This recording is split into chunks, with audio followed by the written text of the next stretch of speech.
9:34 insurance of 4.5 busafo ya mama nyina che ya tena se de agudemu nsam ade bramo kopem se dumienu ebebo make us a garbage ama tena se dada enche waboabo amane ne nkomo no ano a ode ebe wie ya no na Fifi Manfred Bismarck Owusubempa yala oma be ka me Richard ho na yewura nsem mu atimi ade amamo ene ukuada midweek edition na enen nkomo no so mu ode enra UEFA Champions League games no yebenya abotre pa na ye review no kakra ansa na ne another 9 matches ebitimi atodwa no ye preview enen so atimi ade amamo ti yamamo ache yedama sese mochusi insure passports over the others na joining a live our YouTube Insha TV subscribe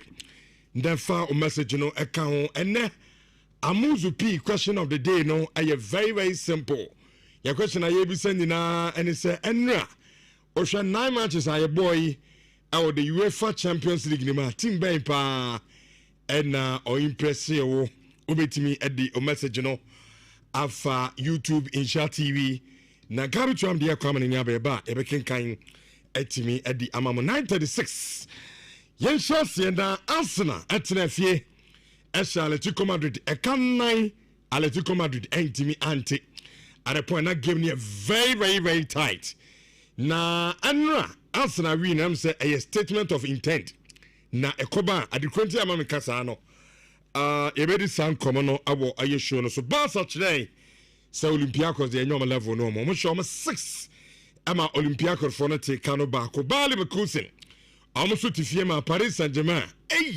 eka enson we the cricket ayipa score line amko show 7 ama Leverkusen for no take kano enso ayemi Newcastle Champions Benfica entimi ante another scoreline no so very shocking pa PLV and Oven omo trefie Napoli ekansia ema Napoli etikano ayemi no other games in the anum say Gabi Bao the scoreline be mine ne ahwe ene yesan ato so Real Madrid ebebo Juve Chelsea ebe trefie no ma twen Ajax bobuko no Frankfurt and Liverpool na Bayern Munich enso ene Club Brugge game no nina na tiefo honsemo ha yebeka ewo dwumadi no so meka say commencers no kano pay omo Africana edu omani achim awo Morocco Casablanca omo ene wako Morocco second league no omo koya mbwana nyame adoma fiada game no enso etimi atoga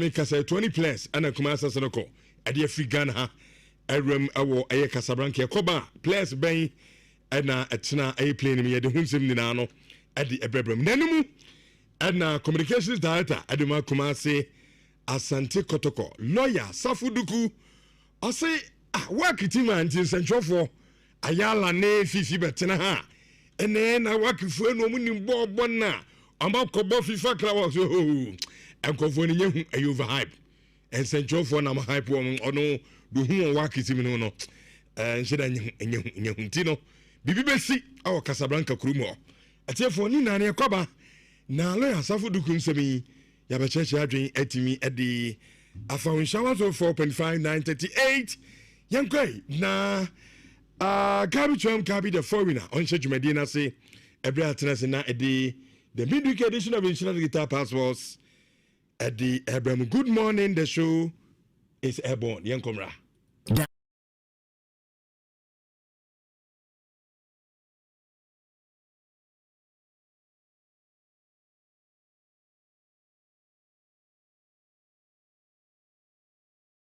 You be a Jumadi, but come on, Friday, man, I can be me. Was an any problem with you? I said to us a Friday.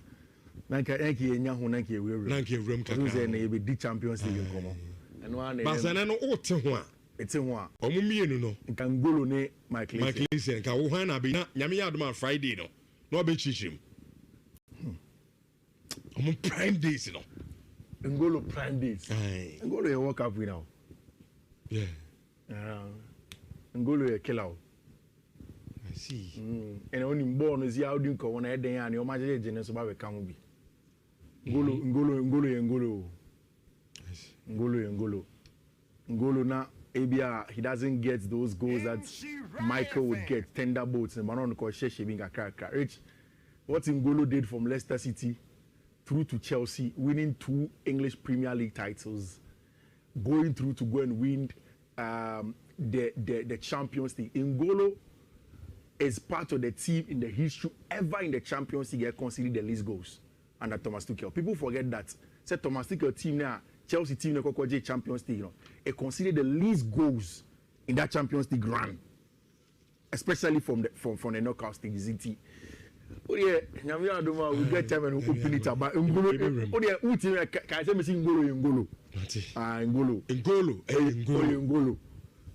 My class here, senior man, but Ngolo. The Bison. My class here, top notch, but Ngolo there. Which we love these days, don't we? Sure. Yeah, per Champions League, because the stories are exciting and we love to tell it. Natural storytellers, and we want to tell it how we want to tell them. Which and then I think said it is very much in the center of the proverbial yetiti abetiena ne channel. Because baby I drew a Champions League match day 3. And in the league phase, you play only 8 matches. So by the time you are playing your 3rd match, Unim says you're in trouble. And again, in the various leagues na year which in November, December, which usually are the most busy times or the busiest times in the footballing calendar, especially from the first part. The UEFA Champions League has gotten to the point where say one show they are. Not in and it's a very important one.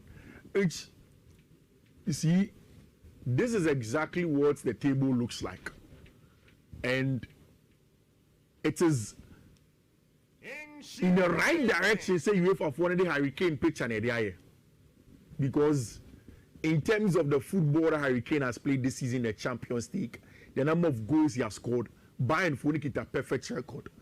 And then there was a video of Hurricane all drop central playmaking.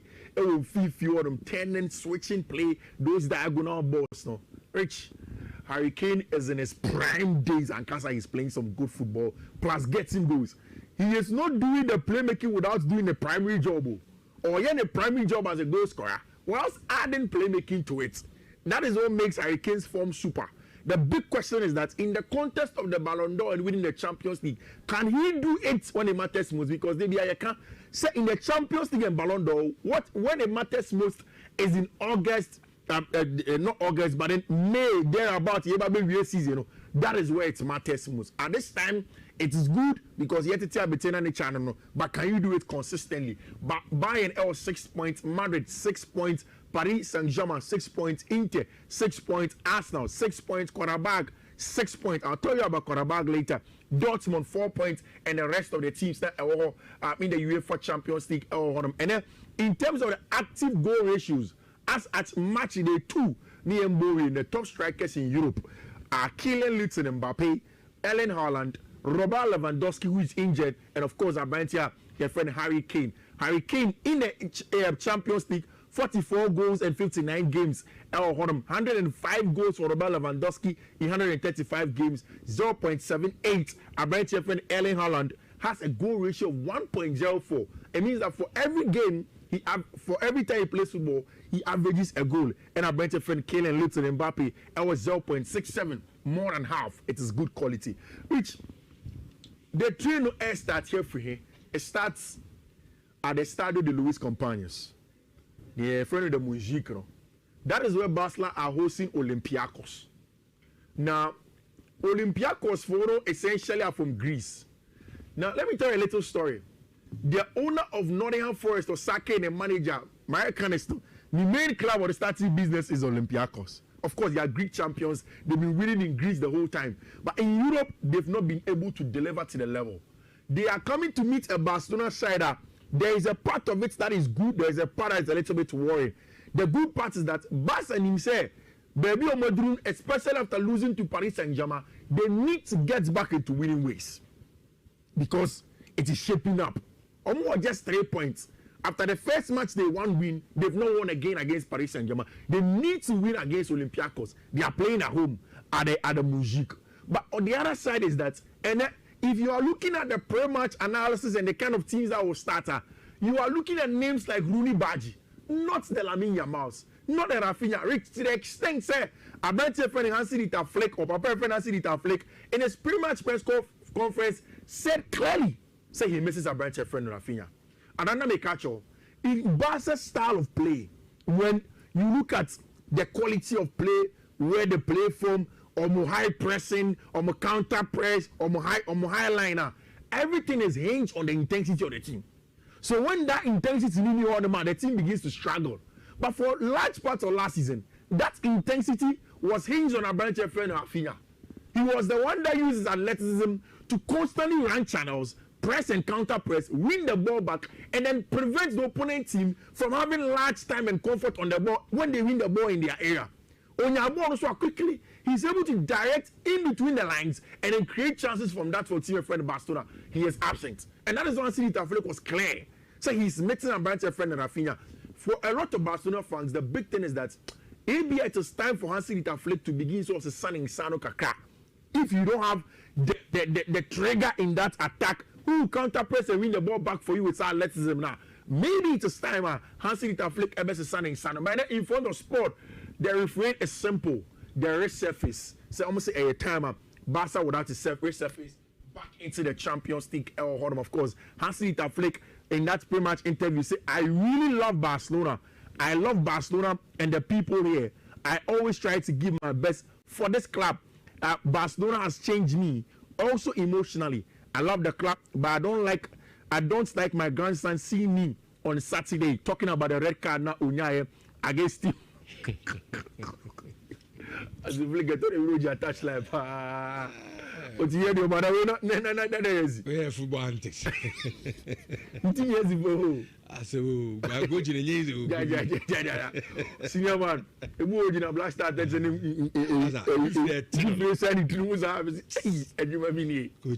now you can but I'm pay you man power. And then before semester, Jack, I said, I'm sure before see. Son Dyche. Not young first. Oh, not young for training ground or 3 to you. And you might have problem or maybe here and you get a coffee with it. And you maybe some allies move to dear Juma 30 days near Pam. And then I'm catch up with you. No, it seems like coach is now better as you say. Or would you marry there? Or would you man sanity? It's minimum when they get with your man. Papa. Every time when you marry a course in a Juma. Obo, honorable, says, yes, it's a goofy. No, goofy. Maybe who's the coach is now better as say. Say a part of the job. And the Ukoni now, no, they are showing to me between Apamon. And the Sana, I guess I'm a demand the Yamin. And 777 my phone. Everything you know with this kind of you know. Yeah. Because I do my who knew that next one to grab it. That's on Yapamon.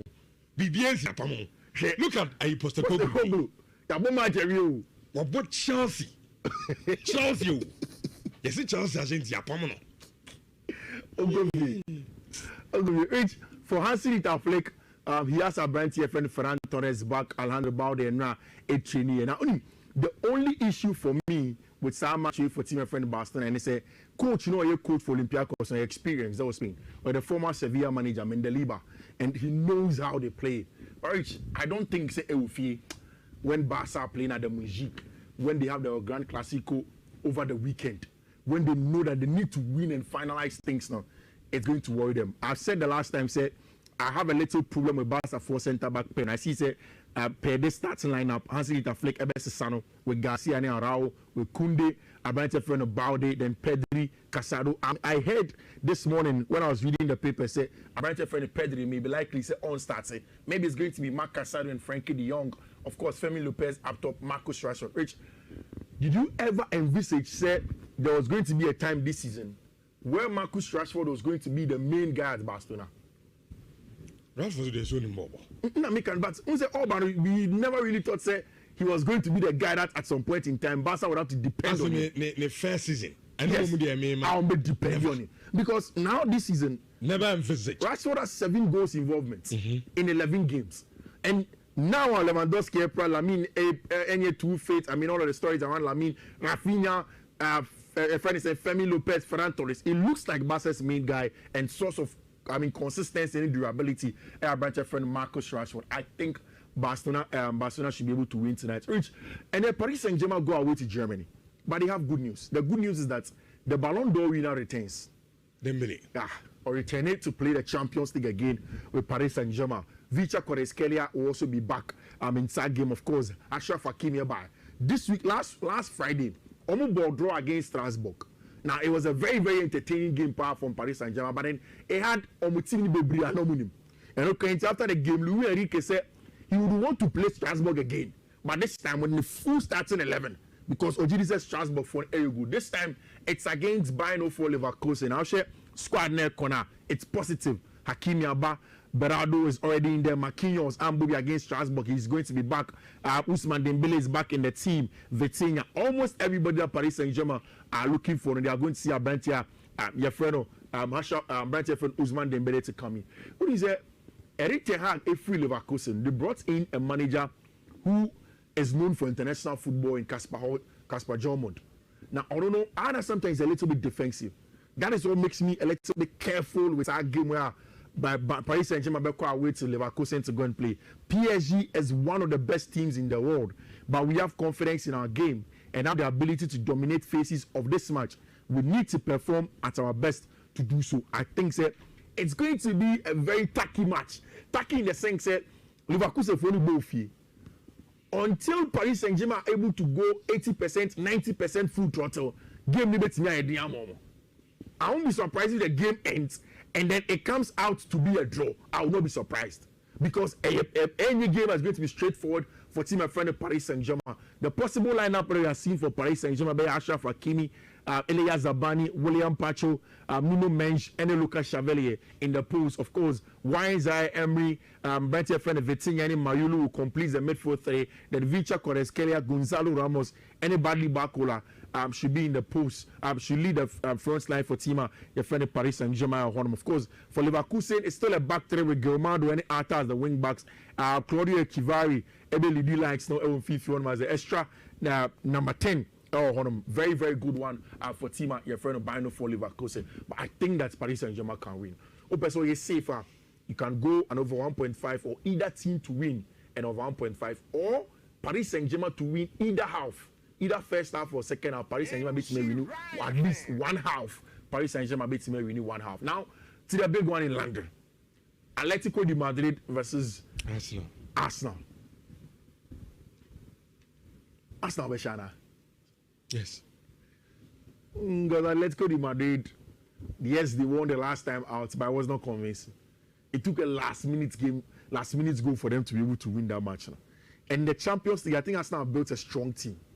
And they showed that. Only Ayala from about 2 years in it. Yeah. 2 seasons now. Yeah. You keep saying say Arsenal team, yeah. no? Yeah. And this season, my father was an Arsenal game. Yeah. So I'm watching Arsenal games. Kofi, solid team. Solid.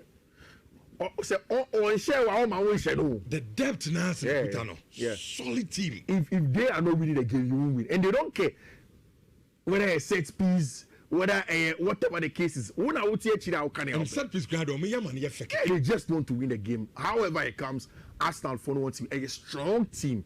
And Mikel Arteta says someday I will end up at Atletico. It's a club I've always liked, according to him. In 2007, that is when Mikel Arteta eka. Oshe, Mikel Arteta and Arsenal Champions League games on my bar. Rich, count it on the board.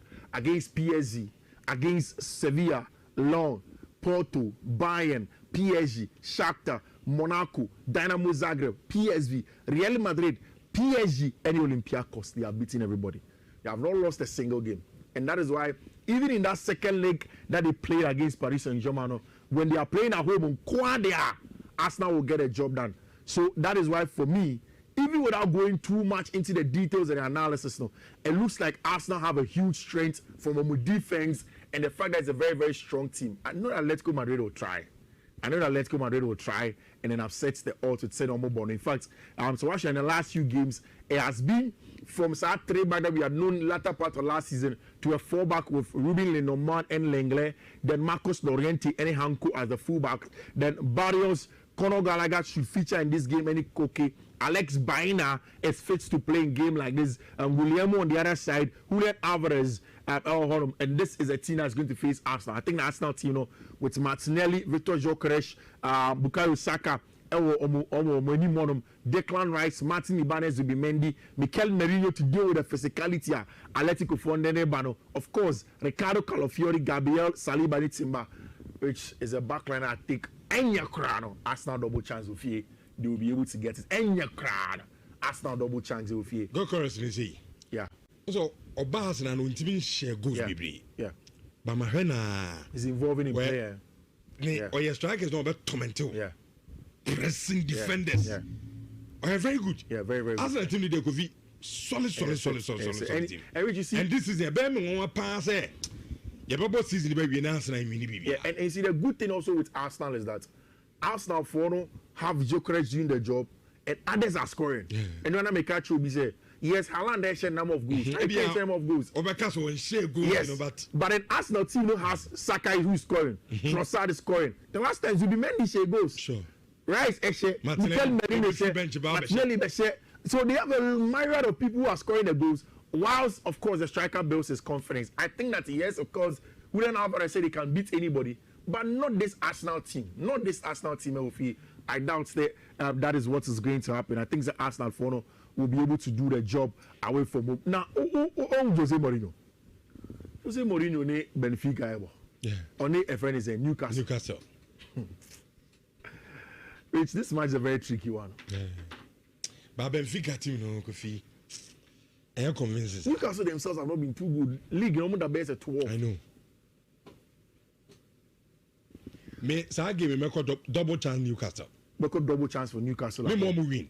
Me more double chance. We want double chance. Rather, of course, on this side, Rodri go back to go to the home. Or the Ramon Sanchez plays one. No, not that Ramon Sanchez plays Saramika on him when he goes to play against Villarreal. Big one. Of course, that's where he started from. He has to go back and play against them. I think there's a game at least Man City double chance away from home. It should be able to happen. And of course, the very tricky one, the Union Saint-Gilloise, any Inter Milano. Interfono have surprised me. I thought Interfono wouldn't have been good, but then I think that they've done very well under Christian Kivu. I think this should be a game Interfono would be able to at least get also a double chance from the rich. And the coach available. Like we've been winning over the weekend, we are going to win again. Me wasting time and show our board no so because we need set time no echo. But like I've always been saying, go to Fifi Manfred on Twitter. See, almost a quote go and pick them up because Rich, these quotes are going to go through. Go for quotes now. Fashion will bet we happening, but the actual quotes now. Just copy the quotes and then put them in there. First one, a BW 1A 44D70D. That is the first one. Second one, a BW 1A 44CE54. Third one, a BW 1A 44BE0F. Fourth one, a BW 1A 449721. Rich, and our last one, a BW 1A 447F7A. Rich, these are the codes, and then you go take screenshots, and I say go and find it also. Rich, me that say. Kofi, men so me that say, then me person me catch Champions League ni because I'm running at him warning. Say me team more Champions League. Inti do Champions League discussion, ama maybe. And they say they do am me kabi. Why didn't you say coaches are hired and fired, so they have accepted their fate in every situation. And any cano. The one judge me say, "You man say and your man say what man de nyame no gwe ni nyai banga adwuma fo. All right, yeah, we have 50 man Fred Dakasa Bismarck go su bempa yala. And so we wo Champions League discussions na ewia. Maka you be adwuma de. But come on go Friday man can be boa me because na. Oh, any problem wait you say to Friday. Nanka enya ho nanka ewura. Nanka ewura kaka. You say na be di Champions League nkomo. And one na. Basana no o te ho a. Ete ho a. Omo mienu no. Nka Ngolo ne Michael. Nka wo han na be na nyame ya adoma Friday no. No be chichim. Omo prime days no. Ngolo prime days. Ngolo a World Cup winner. Yeah. Ngolo a killer. I see. And only born is how do go on a day and your magic genius about a can be. Ngolo. Now, ABR, he doesn't get those goals that Michael would get. Tender boats and Manon Kosheshe being a character. Rich, what Ngolo did from Leicester City through to Chelsea, winning 2 English Premier League titles, going through to go and win the Champions League. Ngolo is part of the team in the history ever in the Champions League conceded the least goals under Thomas Tuchel. People forget that. Say Thomas Tuchel team now, Chelsea team na Kokoje Champions League, it conceded the least goals in that Champions League run, especially from the knockout stage. Oh yeah, we get time and open it up. But Ngolo, oh yeah, who team can I say me Ngolo? Ngolo. My class here, senior man, but Ngolo. The Bison. My class here, top notch, but Ngolo there. Which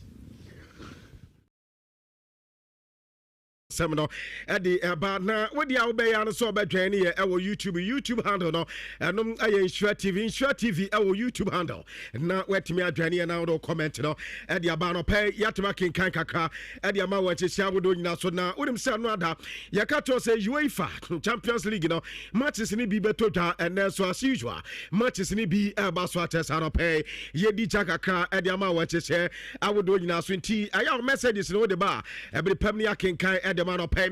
Make food no makata about 10 years. Say, diaper bako partner, ya the bonko danum. I know your flower kiss baby diaper. I a diaper with the bonko dada, woman kodanum, and so 8 media who agro ye pa.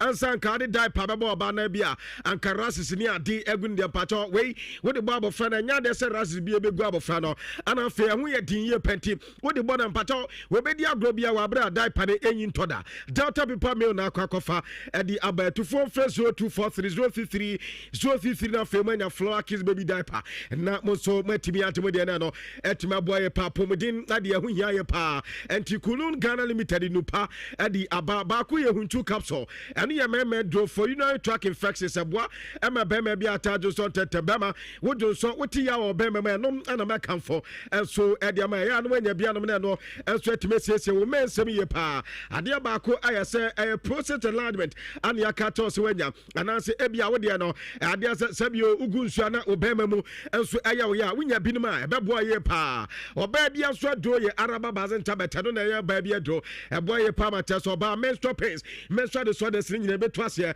ade amoba bia yo ba na wutemi na menstrual disorders na etetoa we do eye araba bazen tabeta fe wo ba wini atenka e won pam feelings wo so nya bidi ampacha edu pa bebo anom eno ye araba bazen tabeta bebo amate se o so ma yosem etime pay and no akoya SSS am infertility ni nyina etu ase tu yo ba na wutemi ana wati aye kulun Ghana Limited pa ya friend araba bazen tabedna wo be de mesakio so e de abade ama be ma nyina etu ya be ma na wutemi na e kame ase won paso agudie abafo wutemi nya adwuma ye ene 24/7 ye ya na da form team kaja e ba se ha adwene ye ni ene be ma ya ni abo agetu mnane wonim se wani ade atese bata onya ade e ba se ha adwene pentu ya be ma na wutemi a edo be boy aye Mr. Kill listen say eno na e de power na e de eba sexual weakness e betu ase de ama premature ejaculation e tu ase slow erection e betu ase de ama ya be ma doctor kato say libido enso e wofoma edo be boy no aye kulun Ghana Limited no pa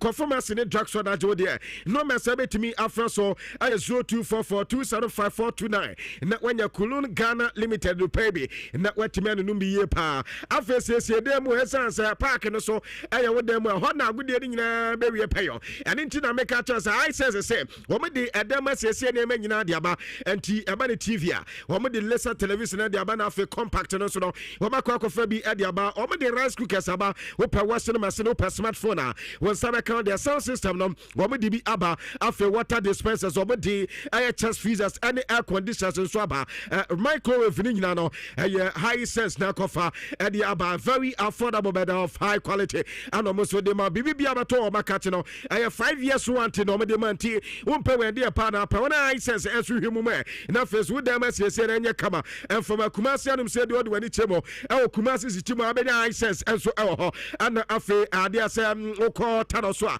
ɛno nso bɛnya high sense afei tafo ɛno nso high sense ɛso ɛbɔ ɛdum deɛ baabi bebree bɛnya high sense ɔmu showroom ni bi ɛmom no wokɔ air post office nkyɛn hɔ a wobɛnya high sense ɛwɔ n'afɔ akɔ akɔgye nneɛma a ɛyɛ kama aboɔfoɔ kwan so afei kɔ ɔboaseɛ wobɛnya high sense ɛwɔ hɔ na wokɔ sunya ne deɛ a ɛno wɔn ne ayi na bi ana ɛdi ɛnim so ɔmu showroom no ɛwɔ na kyerɛ sɛ ɛno nso ɛwɔ na afei tɛkyima wobɛsene kɔfo ta regional ɛno nso ɛyɛ hɔhɔi ana afei isi region kɔfo deɛ wokɔ western region deɛ ɛno yɛ takwa na afei takwa na wɔnya high sense nso ɔna nneɛma nso atime ayɛ kama deɛ ma yɛnka deɛ baabi bebree wobɛnya ɔmo ɛwɔ nkran ɛne meka sɛ La Paz ɔmo ɛbɔ hɔ ana afei wɔni kyɛ mu ɛwɔ west small ɛno ɛwɔ ɛyɛ tama ana afei wokɔ ɛyɛ kanese na wakɔ kasoa afei wode wɔni kyɛ mu adanso ma no baato na ana ma hɛ atemota ɛwɔ nyinaa no wobɛnya high sense nso ɔna afei wakɔ mu showroom no wakɔ akɔgye nneɛma aboɔfoɔ kwan so na ɛno so ɛtuma yɛ kama no mɛsa wobɛtumi ne ɔmato kɛsɛ ɛwɔ so yɛ 0302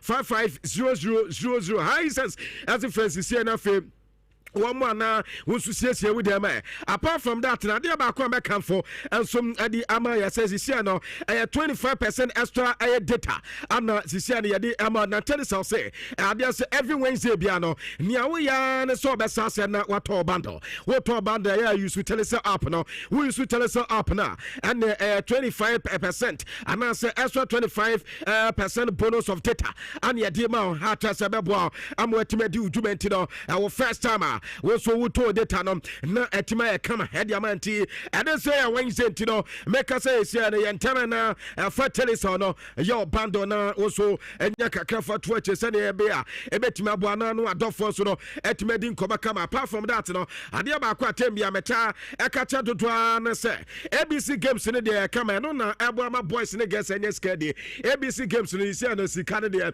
ubenya do so na etima e kama ade yamanti anopa wo temenka na wani to pass opeso nya sika dia ABC games na make for the amount wo fa na no dial star 262 has stars 262 has na fe wo so de kakra ade atwetire wo de kakra to 20 sadia wo select I 3 letters na 3 letters na wo select no emu ba ku pema ye bo sika no pressa ade ama se emu mienu pema ye bon pra wotwe miensa ne nyina pemu de no ye 2 any times we stick member no fi say 5 Ghana echo ana ABC games no so betime twabe National Lottery Authority the stamp no e de asusu ntiram abana pass ubetwa krade no wanya skapa de a anom asu ABC games na meka for e de man sisa wodo nyina so na atime aye kama eno eti wanya ska sadia no akọ Franco Trading Enterprise make us omo the mobile phones e kama wodo e de aba eza so bu phones na e kama sisia make us abana aye Nokia wo so be kan de omo the Samsung original phones no de aba na fe omo the iPhones no papa pa na enso aba eno echi abana smart TV a wobenya bi obaga Franco akacha de ba kwa wo mu dim tintima pass sie no say CCTV camera ene na kade na omo na akwakofa enso e de aba omo the microwave blender and fe wasene machine enso de aba uhia chest freezers ni refrigerators aba na air conditioners ani nyina no wo ba kwakofa de aba ya Franco Trading Enterprise kuma se dem say de ene adum de ba bi bebre ejaba juwa wi sincha ho and store no ba kwa na fe challenge bishop and so in store don e ba kwa ho wo de wani chemo ewo aye kofo clinic wo mo ne di enim hwe and fe old Malcolm so no entemu a obenyo mo new kedetia obenya Franco Trading Enterprise na wakwa akwaji wakade kama ade ba kwa aye anika sese okoto ade wo mo digital platform na aye 40% discount and I say na Franco also ade amount number 70 no me din koma ewo so aye 0501525698 and I say 0245316969 na wafra Franco na wo mo so atimi abo mo mo ne dia fadi dwuma MTN Ghana say one saka na ɛno na yɛfrɛ sɛ mensaka ɛba saa deɛ no kyɛ sɛ woanya sika ɛsiane sɛ wei sɛ no sika no deɛ basa ne nyinaa yɛ sɛ MTN Ghana sɛ wode wo mu no nso no ɛbɛde dwuma na atumi aboa da biada ade sɛ free 100 Ghana ɛkɔ 200 Ghana no wo nso wobɛnya bia di na ɛno nso atumi ayɛ kama ɛde ama yɛadeɛ sɛ ɛsia no matɔtɔ maseɛ mu akyɛ sɛ nneɛma nyinaa ɛkɔyɛ ɛnso de ama nti hyɛ aseɛ na fa wo mu no fa di dwuma na ɛnyɛ kama mfama awɔ yɛ nhyehyɛ awodoɔ nyinaa so woyɛ transactions no na ɛno ɛboa no afei wo nso adeɛ sɛ sika ɔmode kyɛ no wo nsa atumi aka deɛ MTN Ghana downoma na anɔpɛ no wɔmo ɛso asene promotion mepatɔ sɛ de student mattress no wotɔ yɛ ma free pillow ɛde aka ho na wonim sɛ wɔmo a mudi saa adwuma no nso ayɛ sɛ ɛne no wɔmo ɛboa yɛ paa ɛnom ayɛ royal foam na royal foam sɛ sisi ɛdeɛ wɔmode aba bɛhwim paa ayɛ sɛ woba beto student mattress ɛwɔ makati a wɔn bɛtɔ free pillow na adeɛ sɛ 4 inches no yisia na ɛboa na aba fam ɛyɛ 350 Ghana pɛ ana 3 inches no ɛno nso yɛ 320 Ghana and yisia no wobɛtɔ mattress ɛde ama ɔba akɔ school a na yɛ student mattress deɛ adeɛ royal foam foɔ de aba no ɛna ɛkama na ɔmbɛsɛ bɛtumi afrɛ mu wɔ so ɛyɛ 0202 271 na afei wafrɛ royal foɔ na ɛgya wɔn ɛnso ɛtima boy pa wɔn ni nyuma eko ɛne afoforo nkɛyɛ pii na wɔn down wɔn ɛso yɛ asene maka kyɛ sɛ esia deɛ ube yisu chichu a ɛyɛ ano apɛdeɛ dɛde lumba ɛda ho no ɛsan sɛ ɛnom ana ɛyɛ kama ɛyɛ nkɛyɛ duma yɛyɛ deɛ akyerɛ ani so deɛ ama panyin wabra ɔkɔ ɛyɛ ne krakyi ɛsan sɛ ɛnwom to a waba bɛto no wɔn mu ha ɛne awerɛkyekyerɛ amanfo ɛnya futuo ebi afadeɛ afi mo wotumi so obi wɔ hɔ krampo nya ne ho akɔmfo kra nkɔ bɛsɛ bara wotie num ba nwom a na me anigye aba na ɛno na flora sɛ sisi anom ɔmo nso ɛde tissue ɛde aba ɛde lumba nso da ho nti wokɔtɔ anom agye deɛ lumba da ho ni bi na ɛno atimi ayɛ nkaeɛ dum ɛde ama ɔman maka tɔ sɛ si ɔkora na wɔna na nka nso bi ba na obisa sɛ na ɔpanyin bɛn na ɛda tissue aka tɔ so ɛbere bi atwam yɛnya dwuntuni kuku dambi ɛwɔ Ghana na ɔno na ne mfonyini nso da na afei atimi ayɛ nkaeɛ dum na ɛyɛ ani so nti wo ba insure fm a wobɛnya dodoɔ atuatɔm ebi nso abɛtimi afrɛ yɛ homan na afei nso na ɛno so watimi anya deɛ ɛne yɛ 0242748469 na also watimi afrɛ flora na wanya ɔmu tissue na adade lumba da ho no na atimi ayɛ kama wɔm adanroma ɛne nnwuma ɛko nkaeɛ pii na anɔpɛ wɔm ɛsɔ yɛ asɛ ɛkɔfa ma so yɛ akɔ a yɛde update no ɛde ɛba wɔ hyɛ wodoɔ so woyɛ Manchester United fan a anka bɛyɛ anka gya show ne tie because Champions League nkɔbɔ ane yɛdi mo Champions League nti no wei kora sei no anka nyɛ mo asɛm wɔfa sei ɔhemi ntewi a wese nkeni kwa so tie show because we nya Manchester nkɔmɔ teams a wɔn bɔ Champions League nti no saa na esi tie nti wo mo bia anka de okay mbetimi atie ja awrekyekere ntie bia na season na nneɛma atima koyɛ de amam ti we de amam di bi mu ntie de ayɛ de mu wi ana mo hwɛ game papa na ɛno so atima abo na ɛno ada team ba ko ana ne ball no akɔ anim yɛ pa ma so mu di adwuma bruta ɛno yɛ Paris Saint-Germain na ɔmo ɛnso kɔte by no fall of a course ɛwɔ Germany nyame anim ne ɔmo bɔ ɔmo ntena pale ɛyɛ so na mo fama mo screen so sɛ na yɛ hwɛ adeɛ kakra ɛwɔ screen so so na ɔhɛ 7 goals na abranta ne deɛ de William Pato Richardo na danfo no wɔnom nso enya goal deɛ tie ne Elias Zabanye wɔno do odi ɛyɛ record Dusaye Due mepato abranta ne nso enya goal Vinta Valescaria enya goal Dusaye ɛsan ba ko ɛba bɛka ho Nuno Mendes Tavares nso enya goal ansana Osman Dembele enya ne deɛ Vitinha nso enya goal kama nso de ma PSG bobo kwenti ano nso ɛyɛ kakra ne Andret wɔnom ekokodi record ansana abranta ne deɛ Garcia wɔnom ana bɔ saa 2 goals no ɛde ma ɛyɛ Bino for the Kusina ɛno yɛ game ɛto da na nan nim sa yɛhu ni nyinaa BBS yɛkɔ PSV nso a ɛyi nyame anim ne wɔmate Napoli ɛde ɔmo ho agorɔ na ano anya asɛm ketewa PS2 ana teso medema SS Napoli na nyamia ni another pa Scott McTominay ball pa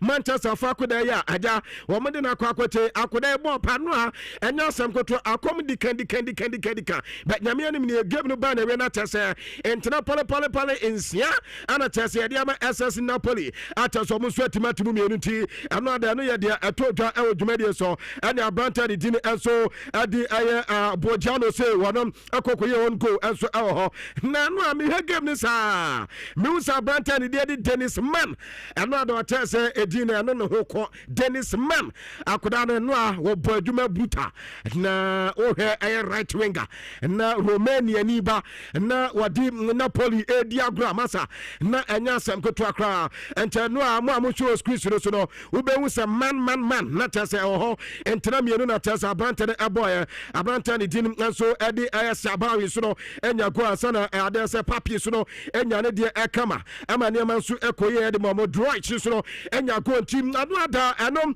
PSV ne Hoven enkoda ne ya duma bruta na sex ne ba ya bebepe mekoti ye wo Spain ya si Barcelona force ade no mani jinsia no ho konsia de kama pa entano ada Femi Lopez akoda ne nya brace amsom awo ho ya kenim se si yatia ne se on the 70th minute Abranta sand ba hat-trick ana tasa Femi Lopez enso boy Dr. Marcus Trafford enso nya 2 goals aho ana nya Lamine Yamal tasa no so no ade ba ko count 6 goals and sabe pem ana ne man so enso ekoye Abranta ni din enso ade hasi me pro 2 yellow cards na ekoye enso ade man na wodi rekare kambe ana tasa no enso enya goal ba ko ade mo Olympiacos ntino sa game we no paper on fatu of mame esa se masa ba hona Olympiacos for no pay wo madwa bruta saba soda for kame so mu ya wi amobeda uko Emirates so dia nyame anim ne Dalia ya tiase enso any the crew no omo chance this season dia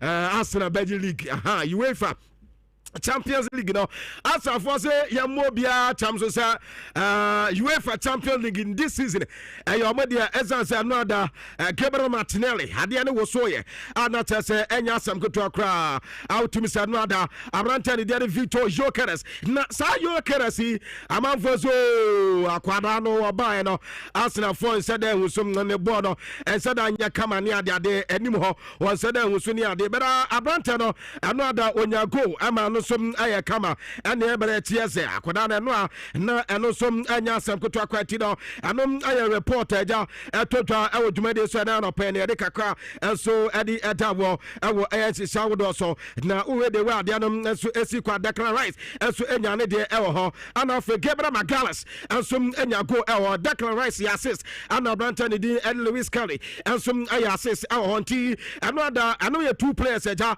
wo me assist ne de ma Arsenal boboko isi Arsenal team no wudi one goalkeeper ekro betimi ne bo ato atamte amso sam kakane na Inter enso akwati aye Unionezi na ye adwuma no kama ade mom danso down fires wonum enya go ya ntena ana Inter enso ebo ya Lautaro Martinez enya ne de Hakanta Hanoglu enso enya ne de Ansana Branta ne din ade Esposito enso enya 76 minute goal araba Inter so de adwuma no kama na ande kwasa na fofo aye Borussia Dortmund odwomu bruta was it team would when it was o medu hwiamo no be kwabra ana de ya o mani hwiamo Abanta ne de mentor Felix akoda no bo adwuma bruta bense bia ne ya ne de meta sand ba ko abaye asana Silva heso de ba ko abaye FC Copenhagen ade sa Anton ene Dasen kwabra wo Anton Kropo de ya won go nti Dasen na tese wo se aka ne ba ko de FC Copenhagen wutumi se na game no mu ye den enso de mu ye pa no aya de toja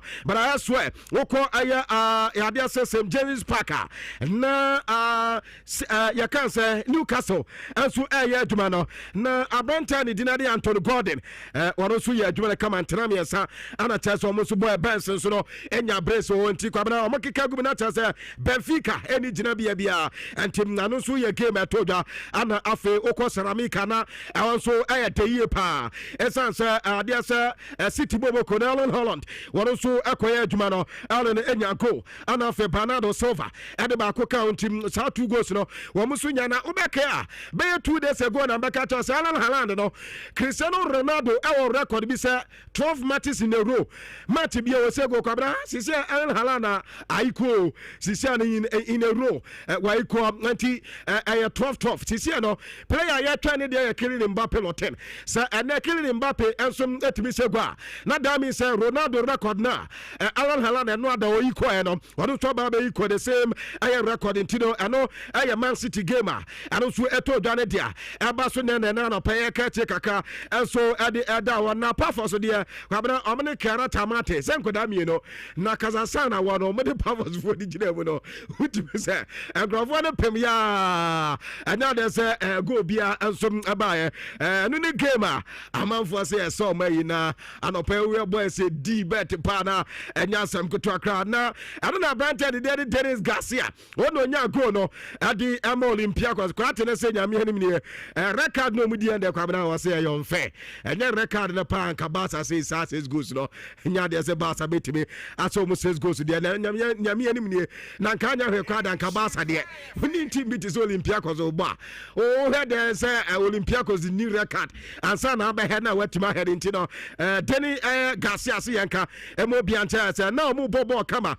to say omu kodi sa record na ma Barcelona for take your upper hand into no dia mo so ahomu ye pa no enso nkoba kakwa na Vitor Jokeres enso de nkoba kakwa dia to jana Vitor Jokeres once no man of the match ono na ekoye enso Edman na Bantas and Dania die pa na any teammate no na Abuano Amasisian and the born a man for Essa and win the back the goal scoring and now or when you know Sisian say ba ni teammate no I know their basketball and so Edman something different and so Edman say players in it tries to say to man a bear come a cabra Sisian say come did more or hungry for football you know Vitor Jokeres and he said when you be a two basic de cogas or nyade and Takodano so the family Lopez and so no another Barca for we Abowiano one no more judging say one on a player of the match, and so acquired the man, Carton, so no Wakasa, at the invites, and near my come at the man, and Bona, one no at your hat trick Bono, was it players in Omobia, Saho,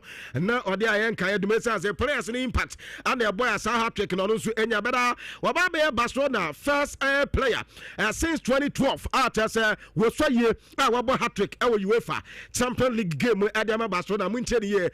I am the first ever player, name of no. The first player since 2012 as Osa no abo hat-trick our UEFA Champions League mo Adama Barcelona bobo continue yasem no so ewon koba kakwani and na no pay catch dem na and na as flick at as a family Lopez in the nyame anim ne woman ma brand and ball but that potential sir just a crack out na nti ana mo your imagine so be keep your brand no na also a different player dynamics no ewa akoda de mutimi say bibia ye adwuma de makrat no important player and so the Barcelona bobo continue na enye easy so meja ma brand and so atima kosa and so komaka kwanso etotwa odwuma de so na no pa me ketire adiama wo sisa wodo nyina so na anona PSG bobo kwabra yes for the first time in the UEFA competition say PSG elbow 6 matches in a row no ma winning nyina de kwabra ebisi since 1994 and do timize wa cheye pa we your bag as every wa wo kura da timize aka niam nyina ekoye dia man ntino PSG so records no sisia no dia man akama adiama na Haaland America no nkoba sisia no yesa aka 6 goals per na the Champions League top scorer at the Manchester City all time no kwabra sisia no oba baby tio say yes Sergio Aguero ana Chelsea kwa 36 goals in a UEFA competition goals awa he at the Manchester City no sisia no yesa branch and din adi Alan Haaland as 30 goals kwabra and 30 goals now what's no 32 matches pen wabo do Champions League game no kika dey see any and answer 2 games pen once ago game be at least what me say 1 goal and team no Alan Haaland and komaka ko fi cat na kate and the eba and then matches ni bi ho alate cloud be ba wo me ne kwa back ebo ana fe Bodo Glimt e kwa akotwa Galatasaray no mo game no etima ba so Atalanta etra Bergamo wo mo ane Sivran Praha na ebo ana fe Club Bridge wo mo ane Bayern Munich e dey say dey no say no nya dey 4 goals bi be ba ho Chelsea enso ni Ajax na ebo ana fe entrant Frankfurt betena fie e Germany na omo atwa Liverpool bobo ko na Monaco and Tottenham Hotspur a big game and Real Madrid and Juve and about Sporting CP and Olympic du Marseille and this year no no so nkoma kakra na Chelsea na mekodi nkoma kakra no ada say mekoti trade ho na kwabra mekoya yase na nkomo bi nam Chelsea say anka be pa de anka wo mo hwe na anka wo mo fa old player bi mna me Franco da no na sade be betimi ya abo na anka experience no enkoda na tima ya aduma na yazi Chelsea no ukoma empanyfo ni bi gidi ye pa say enye player bi a wanyini no ye experience abakwa akofo bi a 30 years player dia ba kwabra bo onim no bo oni experience bi a ento obo ka experience o mo ncheche bu ye ma board ne ntiase na experience player ne ntiase player wanyini impo so bunya player bi o head anyini ye na experience no so a Chelsea ayo madwe so mo de ne befra ayen koda no na etimi abo na no na series say o mo fa player bi a wanyini ana o mo fa no emna meka timi no ntia no ya reporter every Chelsea akate edi aba e woduma de so na no pe me kanfo kakra enso edi ma tosin ade a obi ayo so akasa na tosin say wono one more game ni bi kra wotimi ye bibi na no Sunday same no say the same thing na Chelsea wono enso etimi ye ni bi san say ade paport no so seta na no da Chelsea e bono wojina tan line ho no to 20 ma bibia aso de ma players no na players no so no etimi ejina so no mutimi de win game ade ma Chelsea na no na so one more game a wono so eye the only thing na wonimi ye pa proper office a part of the football career ano aka leadership role no hunti no ya duma ono beto so aye de aboa Chelsea na fezu Chelsea etimi akona nim ye pa na kwabena okwa Sky Sport enkoma eba nyina ewo UK say say Antoine Griezmann Liverpool fan gidi ye pass Mohamed Salah nanu da dia oyeye ewo Manchester United game no kwa teze sia wasa Obradio Liverpool for the Kazayo. Omo jezo mo zo abante no ija the ball no de obeye no aye wie. Enti wo munya Antoine Griezmann ya kan say make Antoine Griezmann asem. W Antoine say menyo boma jopa. Wo munya Antoine say meya akakwabena ombe pepa. Na yesi bopa AFC Bournemouth fire madwe say wo mo de beto Antoine say menyo no 75 million pounds.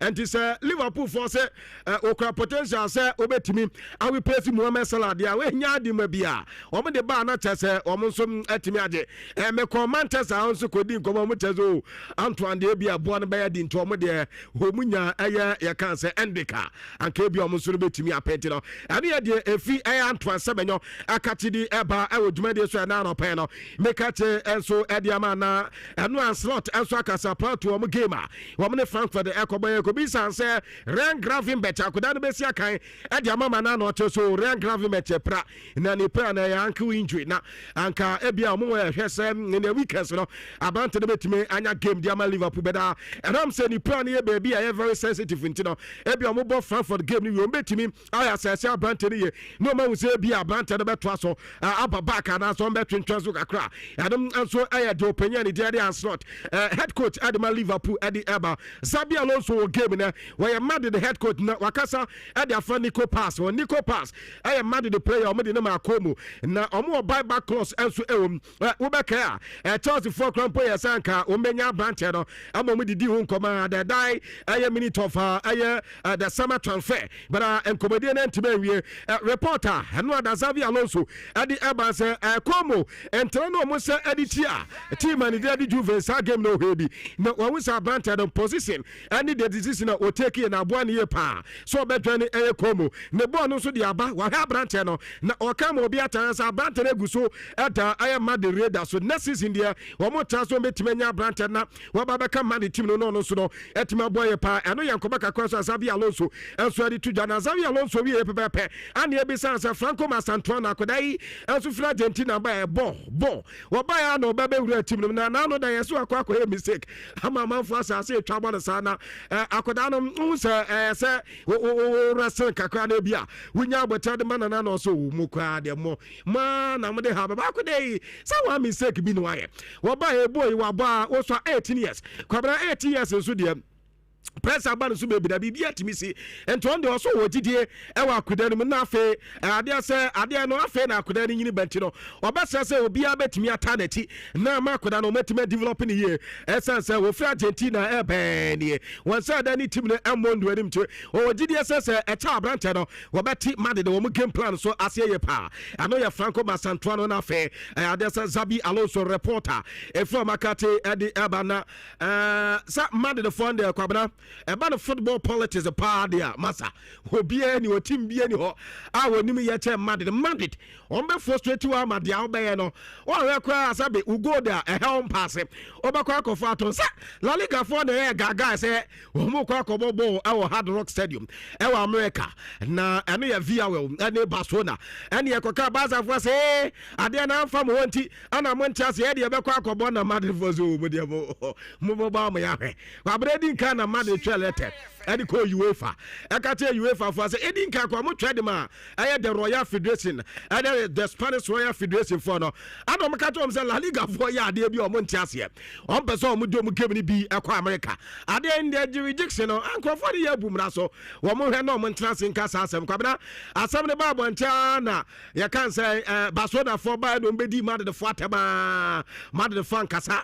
I don't better see di no mo santra ba ko. And call UEFA say mo kwa na ba ko no say no mo ya kan efie ye to obofo omu ntomu de pia bonten eno so mo kan ya UEFA fe ba kira o mzo o mate ase Madrid for say okay no problem kwabna na sa minim sa Madrid for de ko kate ko nkaka for say mo kan La Liga for say o be mo refis at the game ni dia kwabna reporter men say kan say no mba be ya sa story no ha ko nkaka for twelete Adi bla La Liga for the Royal Federation for no say on person bobo game na wo masa so any problem bia mo refis and be game no kwabna anonso baya Spain for say o mo ntiase na wo refis no matwe ni o mo van ade ni nyina na Madrid fan kasa na yes no na promoters na on person o game no kwa America no any La Liga for Javier Tebas me say wo mo no mo ka poso mbe jemum ade no ma say efie anyokra no mo cite reasons womo site ya pa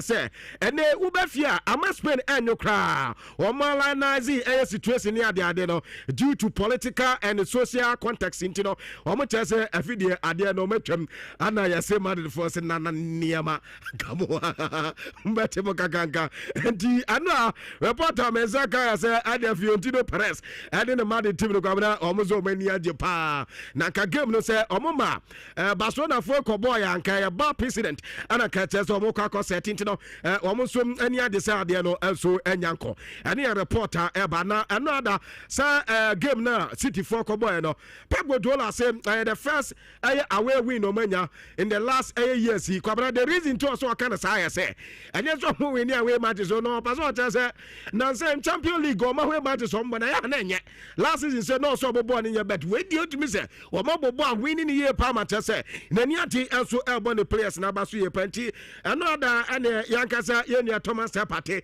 wejina mu ni ade ni timi wo mo pem so timi say ene man said that anko enso amfa momo entim na no ye reporter etotwa ewo djuma de so eno a mekobo nkoma kakra eko so ebia chairman adjuma no answer ni rate ni ba na 7.0 rating now mo de ba Thomas Partey na chesa brante no adjuma pa we adjuma de kama entim na no so enkoma eja etotwa me gina we so na fe enkrofa ma so nsem ni nyina kwabena media si ene otimi se tutors no wom too much base ni nyina fi mu beta obaye ne den ba kwabena highlight no open ball no highlight ni nyina bia hwe a oko ayam YouTube a benya bia hwe rare blitz ampacho rare blitz ubenya matches ni nyina bia hwe sisia de ayi ni ntino anse videos no yentimi mfa manti beta open matches highlight ni nyina bia rare blitz ubenya bi ahwe na chese anonso etimi aye comment aye preparation towards etna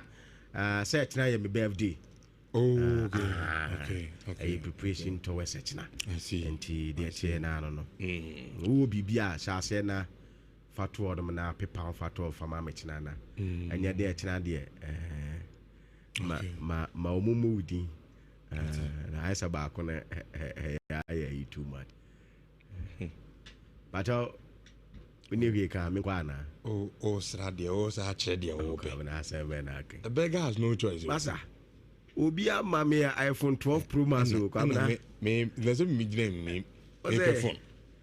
What's that? There's a mid-name phone. Can we quite say, a bantam woman, and can we say, and can perfect by Massa time, no son can be hiding. Okay. And the Cabana, we say, Nankayala, any say no. Nanka, Janka host. I can remember my 17. Was a Nanka, my mama 17. And even him the winner. Martin. Oh, so no, 17 group. I can't do another medium baby. Whatever, so no, dear, not there for mammy. What the mammy I met. All right. 10:33, Shawans 4.5, garbage ram, garbage the foreign for the outcome and Yaba. I can say 50 Manfred and a Bismarck who's been Payala. Ever come on and games and review look at Crabby because and that match is 9 and I want in Nano. I'll see a bear review no. And have a preview at the Emamutino. Mr. Bra, YouTube in Chat TV. Subscribe for a message in the account. And Amuzu P question of the day. Yebisano. I was sharing 9 matches. I boy, our UEFA Champions League day 3 now. Team Ben Pan or Impressio. And matches now here no. Obetimi do answer no about YouTube in Chat TV. Na yakinkai and so etimi Eddie Amabat. My many times I say, or put me down when some no, to say, what I call hospital, okay, check up. Now, on check up, say, I really know, sometimes you're doing a bar, a show signs and symptoms. So, in most cases, now, no, goes to tiny shots and we are a chose only pediano, changes be abaho. Now, and they are dear Bakupa and had a son, a pressure. Obi, you know, a low, Obi, you a high. So, if you are called to walk or check it, yes, oh, dear, no, a low, oh, dear, high. Me patcha draw. Yatuni de record her bamisha, make come from out. Kotobi CA, a babu, cocoa, dear, he, a bow system in ma. A Sunday, yadia, Cassia, and a dependent Nipedian to so cocoa. When you be on patcho, Kotobina, and Ota complaints on Honam Eya. I'm a patcho your banner utini, or menstrual pains. So, a how ye pa. Sounds no bana bema awono emma make come for a record heba misha.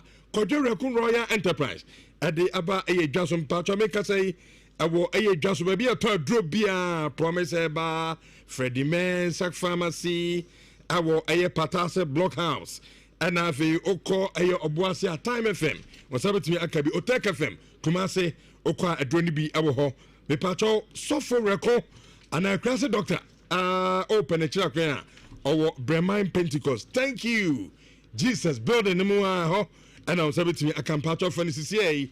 Our 0244 470067. Na munomo any a year and come. A demo said a Alaska Star Enterprise. Oh, and our first Kakitu Bia. Ufru one piano.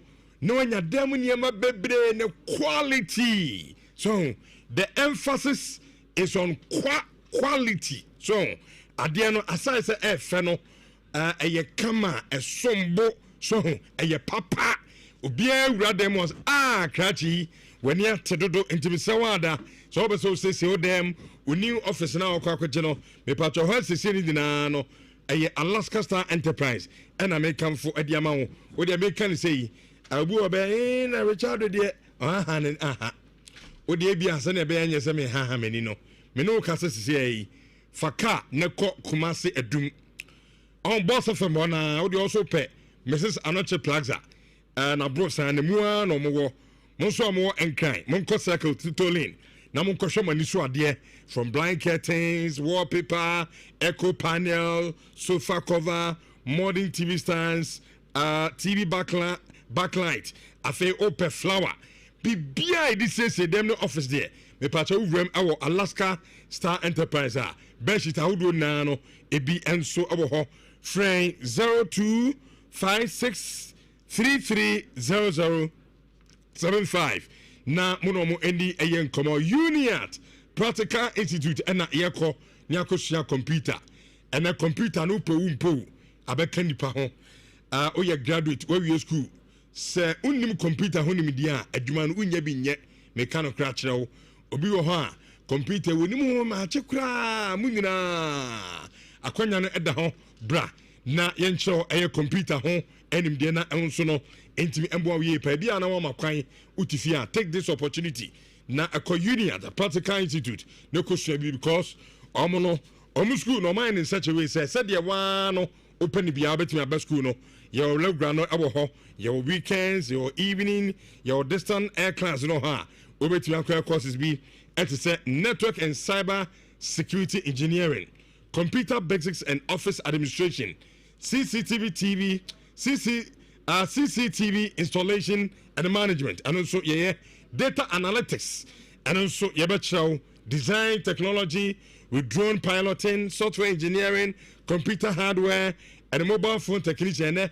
Her phones will be able to be and say no repair camera at the amount of sika na dia show butum so ebebo ye pantim so also called Union Practical Institute ewo Kumasi heya sesanso Kumasi sesanso ba stop ya ubusa kra obekire Union Practical Institute na also kusua computer na MWOW me patro number ni 0555383848 0555383848 na mo eni eye enkomo dwumadie no nyame adoma eba so ye friend say asecrom achi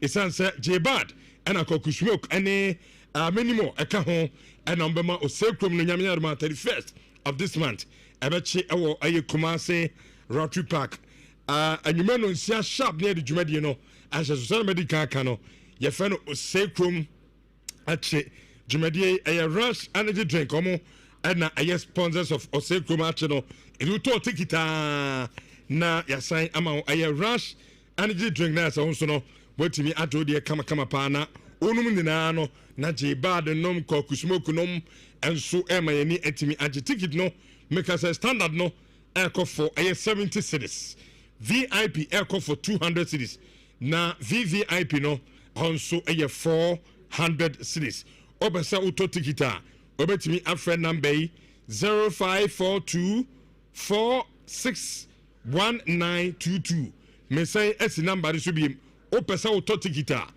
na obefre sa number no 0542461922 me pacha ofre sa number na ose ope Osecrom achi tikiti bi na so no wetimi ato na kama pa World Vision Foundation loan me pacho eno mu nya adwuma da se bi o ma akronfo so wo madu sika adi ama woni so atu say nwan e say dia krono no am de code different level enti am say from World Vision Foundation loan o ma kofo obidin eye World Vision Ghana ena Vision Fund Ghana edin no maka bom ena mu di bu amanfo nti o ya no maka so eye World Vision for ye besia ena ede mount tua bibi kakra na anya as collateral so ne emfa ma obesia na so de koye adwumo so de kwawari so de koyedi onya de sikare mo akwam na ekro otido wo ma dwane wo ma du sika no enso edimpacho eye fraudulent loan scheme enti enso so mo so ema omo endu sika no entimpacho ma oni na ho na so bia be kacho se ofri eye World Vision ma police for enso enchini sanse eye asanfo ena omojin kofo esika ensu edi upenjiremu bi eche wi afre number 0509823962 na monomo eni eye nkomodi edi twato kra no eye amwa automobile mpacho cardless mo mfama so emfeme ana oye ka una okay fra bruche ba be 10 years ni ewia na bona ma kala no kra na afedi amaka ne fe kra no ekọ peso spray me pacho de ko amwo ha you're the best oven kroma mesi kroma omo spray ka obi anu o sa oven ni bi enti okwa na waka kira mo so on spray ka kama pa enso emfa ema ka no ye boy body works na kama ya line bibia so about the lining body works spraying in na no okọ amwa automobile ye be ne kama pa e diamanti cardless amutie me wo abruchira tiemiye wo Ghana hanso a munina obu aka no ebi auto accident car and auto free abruche dia Ghana udo yi free container nim na fako aye apem so first junction Kumase apem so Fair Johnson if you need the kind and I done the kind of ho and I am more automobile. Me patch all day beer na bibin to be crown or so and also the other from more. I will sell 244 465764 and your number of Freya on one Casabafa and no Eddie Commonafi the Kana call yes is in the camera and so etimi at Yamano pay. How many of you become medical edition? I mean, she had the guitar passports. Yatanasia. Yadi about Fifi Manfred. Kofi Maresca. Memoache. Good morning. Good morning, good morning, good morning. I want to say. Nyamia do me hoye na me pacho ozo. Yeah, me hoye. Adiachi me die. Asidan kanyame. Okay. Hoye so am adiachi. Okay. Nshire bia no eche wi. So be da ma adiachi. Eni bebre ne koda o man sorry. E de nyaminti. Esa sorry bi. A divine selection. And I can't. But on a more serious note, if we share here for who?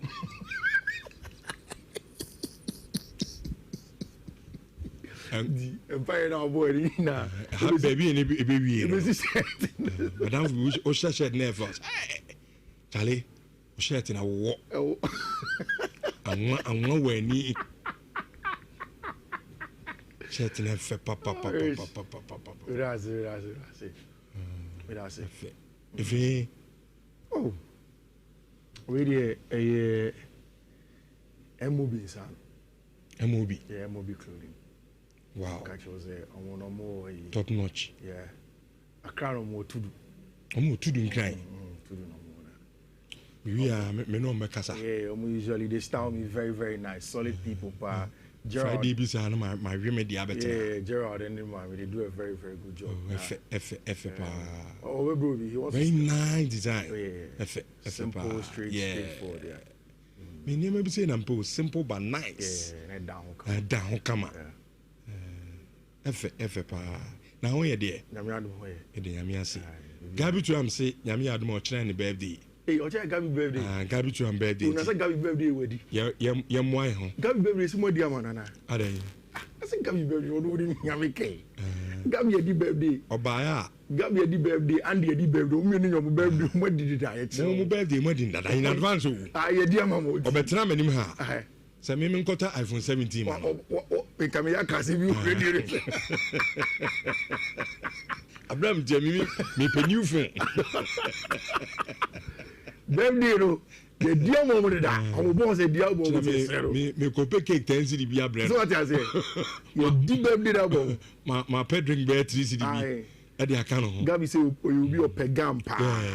Me kwa wakai me. I me jigam. Nice one be na. Ya bero na.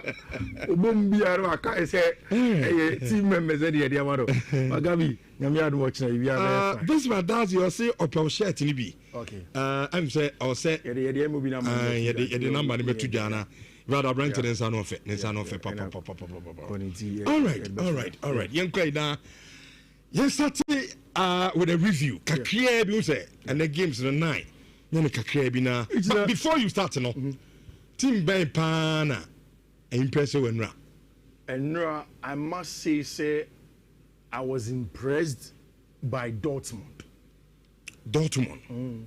Rich, they are buying area or German Bundesliga, and we are not seeing what Niko Kovac is doing. Kovac is Shepao. Until that Bayern game, they had gone a couple of games without losing. And only a very, very strong team. It looks as if said the second coming of Niko Kovac is going in the right direction. Oshe games are called soon runner. Most of them games are not ancient and yet big boys versus small boys. I could have chosen, or it's easier to choose Arsenal versus Atletico Madrid because now Conforgent said it's not going to be straightforward for Arsenal. But I have said I told you for me it was an Arsenal straight winner with you. I told you that there was no way Atletico come and beat them because Arsenal team why account to me channel. And for me in that score, I was not surprised. It's the end of the Arsenal game. Yeah. And I'm a core media and so coach say Arsenal win is not just a win. Yeah. I saw that of yours, yeah. But a statement of intent. Yeah, it is a proper statement of intent. Arsenal team go home. Me say only ayala maka team na so I feel media to say any Arsenal game you watch. Solid team. Goals number be sharing in the second half. And her client goes in the first why. Second half and Simeone who person understanding how good Arsenal were yesterday. Listen to what Simeone Inzaghi said. Simeone Inzaghi said, I understand sometimes team is defensive. But this Arsenal team is solid defensively and they are also intelligent. It's only time when we're going to duels. Only time when we make it up ball. Only time when we ball long. Only time when we ball short. And that is the strength of the Arsenal team. Alexander Solo said he used the word lethal. See, Arsenal phone are too lethal with the set pieces now. And that is the strength of the Arsenal side. I was disappointed in Napoli going away from when losing 6-2.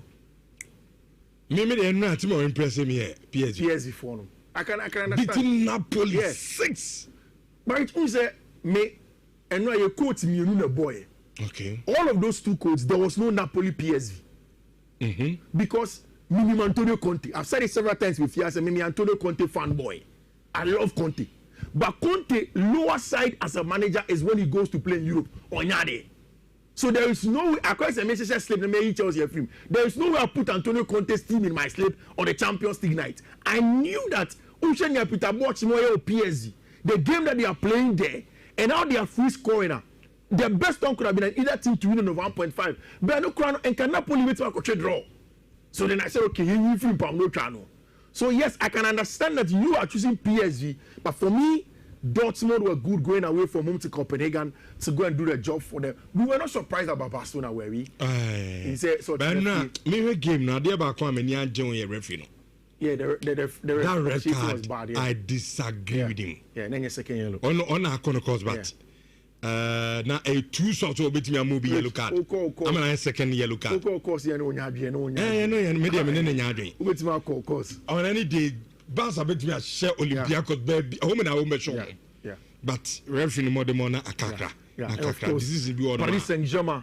Away from home, I share Bino for Leverkusen 7-2 rich. Okay. And OBS from Dembele be see from friends and Desiree Dube be see from our Hodom. Which you see, I need to mention this match, and it is the Inter game. No, Ubakaya Abrana Simeone is at every Inter. No, maybe catch you say, I don't trust Christian Kivu. Okay, the catches I don't trust Kivu. Which I need to raise up my hand and begin to accept that Christian Kivu is doing a good job. And yet Champions League limunkwa. Even on the day I asked Amsterdam, I asked Akakobono. I didn't give him a dog chance. I said no with him because I asked. But he went away to the UN Cruyff and beat Ajax there. And was also away to Saint Gilloise. Yes, it's not a big team, but it's the manner in which Inter have done the job. And also, which weekend way, before Siebasa weekend, Oko Roma, Rome at the Stadio Olimpico, and then beat Rome, AS Roma. Roma that is being coached by Gian Piero Gasperini. Which I need to give credit to Abrantia friend Christian Kivu as the coach of Internazionale Milan. It's a good one that they did, and now Lautaro Martinez was on the score sheet, Denzel Dumfries was right there, and Abrantia friend Esposito also was on the score sheet. Rich, and right there, a lot of the guys that were expecting to win, they did win. And Rich, Antonio Conte needs to change something. I like the fact that Preston edits our picture we buy. As if he knew that I would want to talk about Antonio Conte. I a local champion. Yeah. He is becoming a local champion. Except Unya results now away from the Italian Serie A or wherever. And then yet Napoli Nkwa. It happened with his Juve team. It happened even with his Chelsea team. Yeah. When they go to Europe, it does not work. He needs to find a way of being results now when he goes away from home. Rich. Charles was said to you, say no chance in a team. Okay.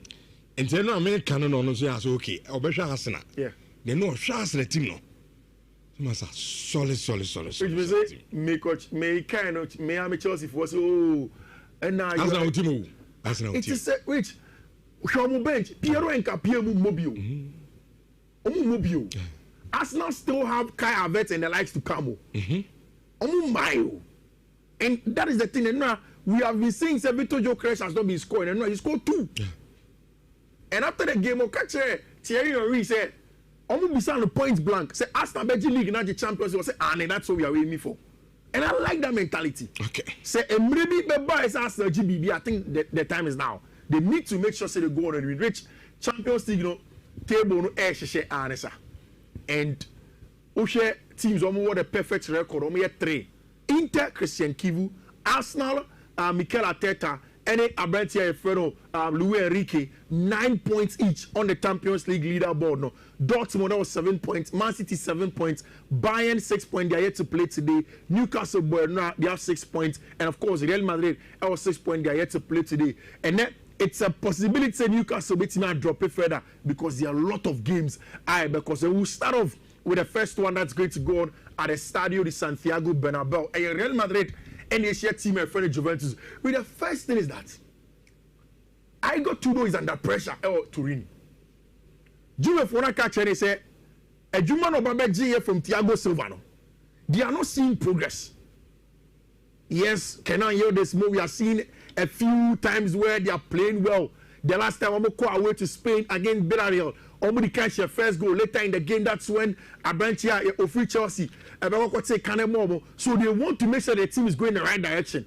And it looks as if Maximiano Allegri team AC Milan are on the right direction to win the Italian Serie A and not on only team. He got to the Juventus now. So he's under a lot of pressure. He has been given a couple of games to turn the results around on. But it's the Madrid the kind of team over turning results around them. And on the part of Madrid, going into a big game in the Champions League with another European big name, but with one eye in the Grand Clasico that's going to go on over the weekend. Basafoni Yomajuma. And the final take is that over to you, Real Madrid. Also, it's not going to be straightforward, especially who share the number of senior centre backs at Madrid team, Asensio, Militao, Federico Valverde, Juan Garcia. These are the possible lineups. Chiumeni, Camavinga is expected to start. Arda Güler, Vini Jr., Bellingham, and Abrantia, Freno, Kane, Luton, Mbappe should lead the lines for them. On the part of Juve, you expect Di Gregorio impose, Abrantia, Freno, Rugani, Federico Gatti, Kelly, Manuel Locatelli, Tinko Mianes, Abrantia, Freno, Thuram, Pierre Kalulu now as a wing back. You see, these are some of my problems. Our team, friend Juve. Obo Pierre Kalulu as a wing backer. You don't get attacking traits. But that is the normal style of play of our bench friend Ego to do. Cambiaso, Kenan Yildiz, any Dusan Vlahovic will lead the lines. I think that Unze, you better start this season. And Kajuve person will turn Dusan Vlahovic. But he has been the difference maker for them. And they need to hold on to him and then get him to deliver on a Jumana somewhere. Which I'm expecting to say Madrid will win either half. I'm not certain that Madrid will win the game straightforward. They can. But at least one first half and a second half, Madrid will win a half. No? And Mbappe to score. Okay, and now Haaland share. Andy Bet, no. Haaland share. In case no, this is a million DB. Arsenal says, "Who come here?" At the Arsenal at the set piece, be go. Corner set piece go. So what I say, Real Madrid say Mbappe bon quadia will score. Mbappe to score. Bayern say you can't say. Harry Kane jina mu nkwa he will score. Okay, will score. What I say? But it do maybe I want to move the friends say boys to try to make us so you in some more the down come we was Harry Kane and penalty no Jama listen so listen. Was the boys to and Mbappe. And Harry Kane be say Mbappe be say. Mbappe will score. Media from there Andy Mokakacha I be count and country say it has been jinxed. Who could try one hand to be broken, but all of them, they are so. And I reach to say Mbappe to score. Your friend is saying Harry Kane also to score. Okay. But no, can you find you? So many say near possible. Can you get to you? And Messon Dana as a two. But only to me win ya. But me say you make me win India. But me say 2 goals. Almost 2 goals. And Uncle Fono. Biani eken you den ya so woni dada no a ensa taste dada no red card cut 10 seconds we be red card wait me coach cry you try red card this is the Chelsea match and they try red card red card and me 2 goals na so die no there's over 1.5 in red card ai se me metina fia Chelsea de o mu film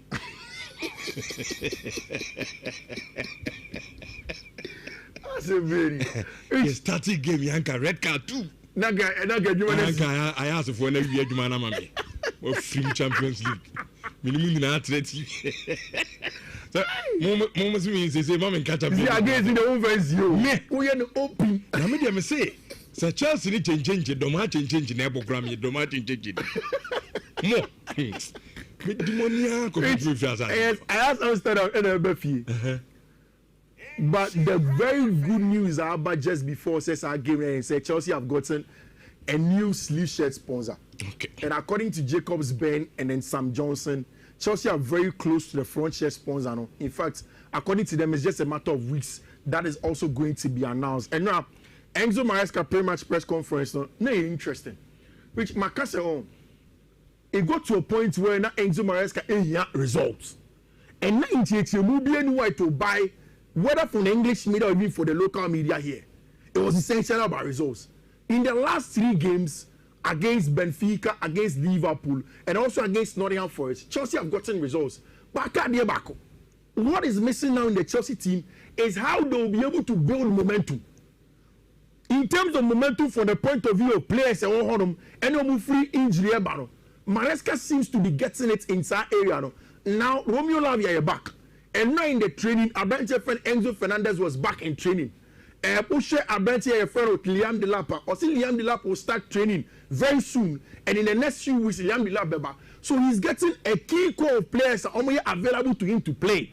Now Nyaka so ometimenya results in terms of momentum. So utinishe Benfica, Eshe Liverpool, Ebeshe Nottingham Forest. Yes, Ajax is not a strong team, but if you're able to get a win against Ajax Amsterdam, it puts you on an upward trajectory, gives you momentum, gives your players confidence to go in and play. Which, like Maresca said, there isn't too much of an analysis in this game against Ajax. Ajax is one person DNA.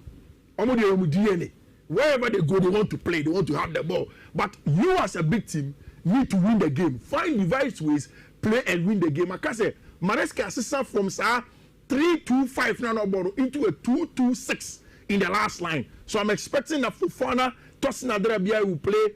I'm expecting some Marco Krabbe start. And yet, say I am a better friend Jao to former teamer and Kajaro best start. But Maresca will not want to bring in a lot of nerves until you start with Kukurea and then Rhys James, Lavia, Caicedo. I think say midfielder better rather Enzo, Abenche friend Andres Santos, Lavia, Enzo Fernandez as a number 10, Neto Garnacho, and then of course up top, I'm expecting some Abenche friend of Mark Gui rather will start instead of Tyreek George for Chelsea. For Chelsea has to win. Okay. If you don't win, then questions to be asked. Rich, I asked him and yet this secret almost lose 2-0 against AZ Akma. Almost break. Things are not going their way. Rich, Liverpool need to bounce back. And the bounce back is away from home. When they go and play against Tima, Frankfurt away from home. That is why they have to go and do Sahaj Jumana and as slots would want to do their job. I think that Liverpool going away from home, they have what it takes against the Frankfurt side that have lost majority of Omotino. I like the fact that Hugo Ekitike will start against the former side. It gives him the opportunity to play the football and not at Frankfurt and Liverpool for home. Right? I think the Liverpool will go away from home and they don't win. Of course, Club Brugge team are almost a mid-table team Mejomudi. But so who go away to Bayern and are rich. Even the big boys are not able to stand it. It's going to be a little bit difficult for them to go. It has coincided with a contract extension of Papa friend of a company. Then a kind of wants them say company has impressed all of us now. All of a sudden, Bayern for also do agree. They've given a contract extension. Rich, that's right. Harry Kane to score goes, but doesn't and over 2.5 looks like it's going to happen. The Harry Kane to score is over there. El Hodman, of course, my main follow through for you. El Hodman, possibly in all of our game. El Hodman. Our advice say, open once a man. The Athletic Club if you come about game. Now let me tell you why. Athletic Club can't form any, but Obofi. Quarabag match our ball in the Champions League now. We're winning now. He has won every game, the Cyprus champions. And now they are going away from home to Spain. Ideally, in Athletic Club, they know what's channel. But we don't trust Athletic Club. So our advice say you take them out of it. I want to say a bit in the net, coach over games no efficacy. Rich, my main family coach no entuja. Now and net efficacy ma. I am giving you just like yesterday 5 solid odds. We have a 70 to 75% chance of winning. 2 to 3 out of 5 the any crown remember. It's a show UTM radio so a code no first one no BW 1AA09D3A. That is the first one. Second one, BW1AA08539. Third one, BW1AA047CD. Fourth one, BW1AA02868. And the last one, BW1AA01353. Congratulations to one more now.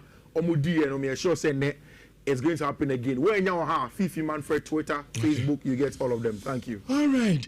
Yan to us in Shawans of 4.5. Duba Kwaba Pamusimano Miensa. I need a Fifi Manfred Modikai at an Kamisama Broche for no. And I'm Musana sending a message. Say number no make can in terms of Dumpamcho. Number na me di to Daniel say a ya Broche for na yati group amawo mo Ghana on kahon. And the number near 0247 932805. So percent ultra bet to Abutra near platform edo to so 0247 932805. Na on so to me about the can Abuchi from Ghana ni on kahon. Alright, best man ko so be pa ya leba don so abeto so dia but ye nia pomudin ahon komo enwie na ewi ayala ento so from ye ne cement vital Heba and capsules. Miss and the capsules no. You know munin komo. Drone ni padu drone from a guy. Na a guy na mse a cheche mwa ubia okoto drone bi. I was a debi a drone boy adwuma do. Edna or de a guy no e de aka e drone ho. Obapa. Good morning. Good morning. Now what is saying? Nyame adom me ho yem patron so ye. Na me gusu shine. Nyame a guy we de e ho den to say. Into. Mama fa chia stroko e ma ye ti for pa ende anapay and chiano so if we Dr. James amwo ho wono ene na no nsaso a Cement Vital Herbal Mixture and a capsules and a precursor natural powder no e ka ho bi wono e na enam ne nsaso edu pay e ba ye na say the onim that the cement de jakotwa amansa wono agindi dada wo ba no watene nka ne ho komo e na pay ye ba be the Cement Vital Herbal Mixture and then the capsules ye do ne catch us say 100% natural ya kasa ye nubna ne nneoma no oba de che ye no na dog akeka bo mason so the Cement Vital Herbal Mixture and the capsules dre de aba agai ye just so say eto se e say man se emfa jutu no and so emfa enka ho say ye wusisi ene ye wo ja sisi yade no obi wo ho ane de na tena ne so ache adwuma na wo ye no peja ne ma no yie eno tena pepini ane kro aba osisimu oto Cement Vital Herbal Mixture ene capsule sleeping now no ma ebe yi osisimu kro nyina ama wo so bibia ye kama de bia ye kacho so adro no to ane wa frɛ o frɛ a adwuma na wo ye no ye besa ma wo kyekira hodo bi aka ho se de be ya osisi no a aye krankro yade no ni nyina eto betwa ama wo so ho atumi ato obi wo ho ane nipadua ni nyina na ataye ne ya na no muto ato ontumi endidi ni nyina woto Cement Vital Herbal Mixture ene capsules ni bi na no ma ebe boawo ama wo so atibo edidi ama wo ho atumi ato ho na mja wo na mro ni nyina onya hwe kra na wa bre no ni nyina be firi ho ama wo ho ato obi wo ho a ne to asintini no the friend say sciatica nerve no eya atai twe no otenasika krabi no sorry a na ne to ase entini no atwe no na account sa koto Cement Vital Herbal Mixture any capsules no ebi now the precursor natural powder no and so aka ho ebeboa eji o sciatica nerve ne mu yaw ni nyina every ho ama won so ho etumi ato ma no Mamefa every moso. Minua mema no mutia na motobi e ama moyere mo ene mo girls no. Cement Vital Herbal Mixture ene capsules. Na wo de pre-care powder no, natural powder no, enso awo no e de ama no. E ma no bu ho kwa fitira ya no huna mane. Na fichikom no etutu sisi. E massa de wo se moja no eba na ya wo e de akire. Obi ho ane de ne kra de e makra ba ya wo ababa ya.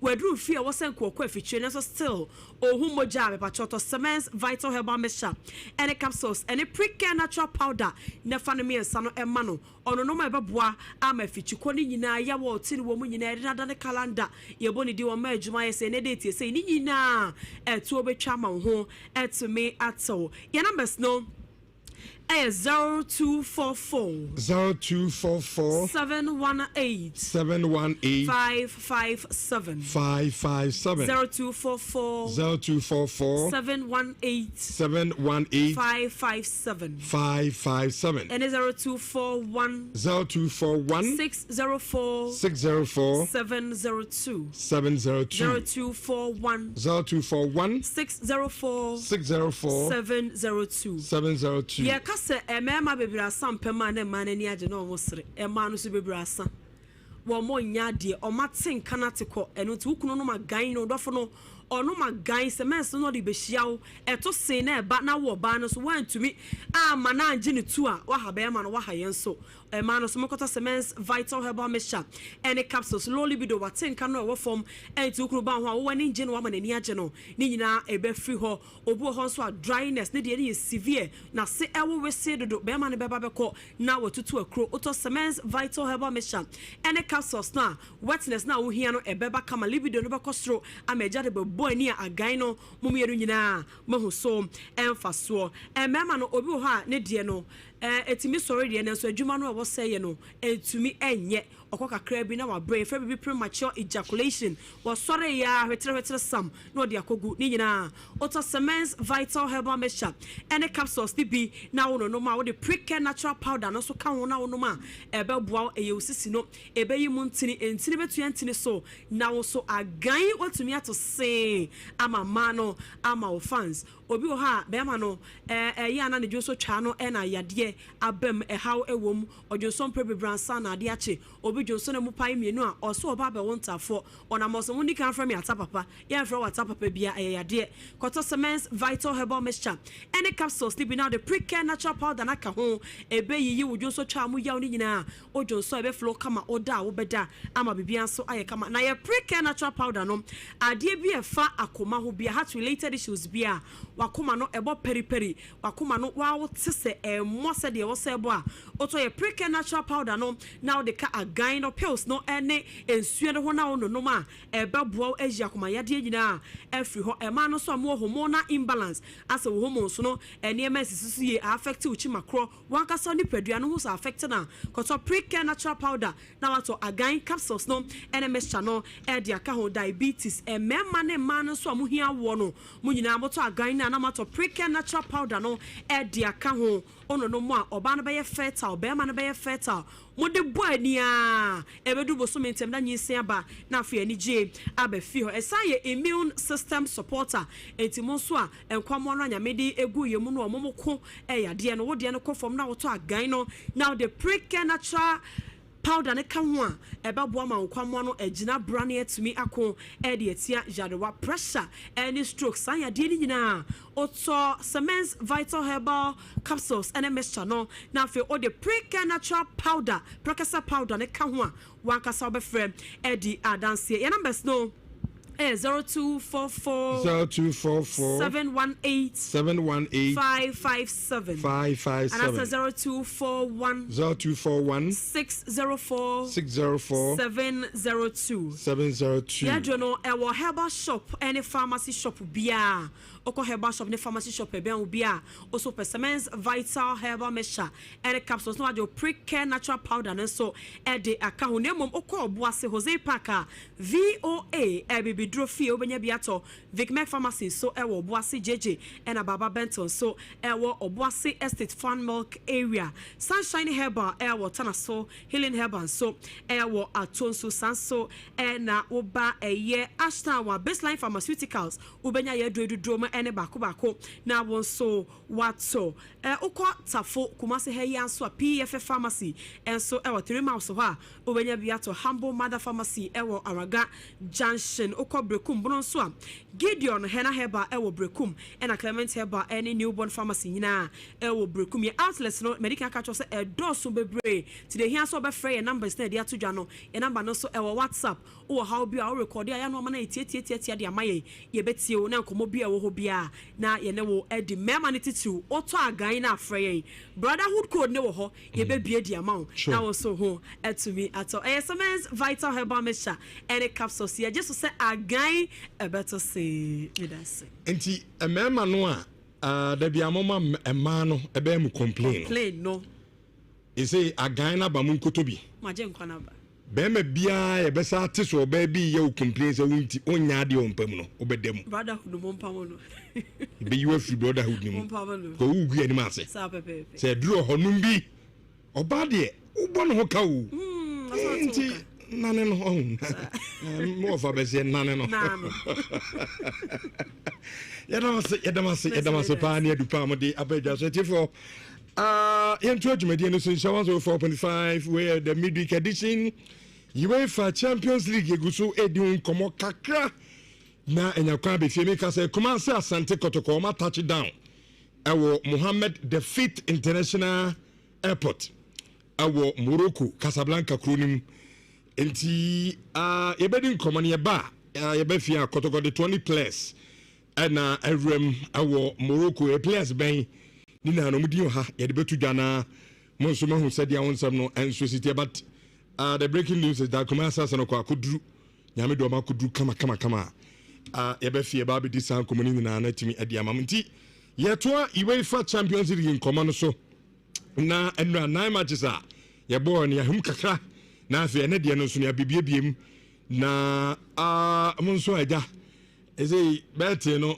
anna mo ay mam code ni ade ni na no beti obia fesikai se abrochefo ni di Ghana fo nso no edibi so na ese wonso no weda kakra obetimi edi abobra na eze abrabo no I had so an interesting games of course Real Madrid, Juve, Chelsea, Ajax, Frankfurt, Liverpool, Bayern Munich, Etnefi, Atchen, Air Club Rouge ni na no ahun komo ewo ha best mark usu bempa yala in the next 10-15 minutes on so the room near the common kakransa na yabedi kotokon komono e dia toa so e dia man but mesamo wow person room into mining and say construction unimu dia yamfa titiru mining say unche da new bi a wakosua ho ade a be den say a mining company e be fa so so ne ma me adwuma anenti ana I'm so mining and engineering training school se bra na on training excavator say they so operating e be kire bulldozer, grader, roller, wheel loader, forklift. Ni na mpacho you be training 3 months. No we ordinary fabrication. Warden for no more say adwuma ni na okwa. You be kire o ma so be professional. O wo dey ade to atimis ade no efe pa. Enti ye wo oboase zongo. Hisense building na chiope. Edna ye wo 200 cities anu apeke of form. Na so on school yi wetimi akobi akwa de no kama pa. Your number aye 0539 732766 na money IPSOC phone so no edi aye enkomobra YouTube Nhyira TV fa o message no ebra na NSA me sofo kese pa evangelist Rosenkuma edini birthday minim sembre pemino menya botre pa na sofo a oye madamfo oye minua oyembibia mishia branti ne nyankopon de nsa kan ne niema nyankopon ede Rosenkuma wo asafo eye no nyasem kito kra na ne birthday me kan wasimpi etimi ede amamo besma dajo say the Arsenal team is very, very formidable. I think Arsenal will meet Bayern and to very, very entertaining to watch that game. Yes, I'm going to Bayern and Yamat Ketwakra. Arsenal game, no. F more solid team. And yeah, Arsenal Ketwakra. Charles, I say to I say Antonio Conte is a local champion. He's not good in Europe. Okay. And also at the Abraham Darko Grant today. Guys, also wait. Okay, so message me tiasia. I was on chese. Yesusu emo Arsenal baso. Na omunya enhia teams be to say Bayern. Also our UK Coventry and Darko Grant show no and so edi free and there anope Douglas also a chow. As I'm a Barca fan, but watching Arsenal now makes me fear for my team if we meet Arsenal. Okay, as I said, we'll be on Arsenal team, no. As I say, Eddie home, I dance or anybody Kofi or him John. I say, I so score Chelsea today, and also a day, Abrene and upon so between the message about Roland Fabregas, my own message no. Afelante, Wundina message no. About Bedruha, Mensa Charles, Bassett Abdul Suleiman, Mohamed Fai, Bano Wundina message no about Bedruha. Men call Bismarck, Osu Empire Lona, Onzian come here, Bafia. My message is out of Amade Abano Mehum. Na yakenkani nyina no etimi edi amamu dwumadi no eso se Richard minimis manya odini ya muna message na ba bedura yebekan ni na no etimi edi amama menko Bismarck owusu bempa ayala no fem UEFA Champions League discussions no kakra na yenya kwan emrefi medi kotoko enkomo no Bismarck owusu bempa ayala. Good morning.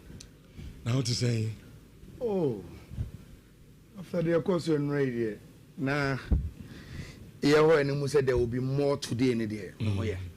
The Radford are far more.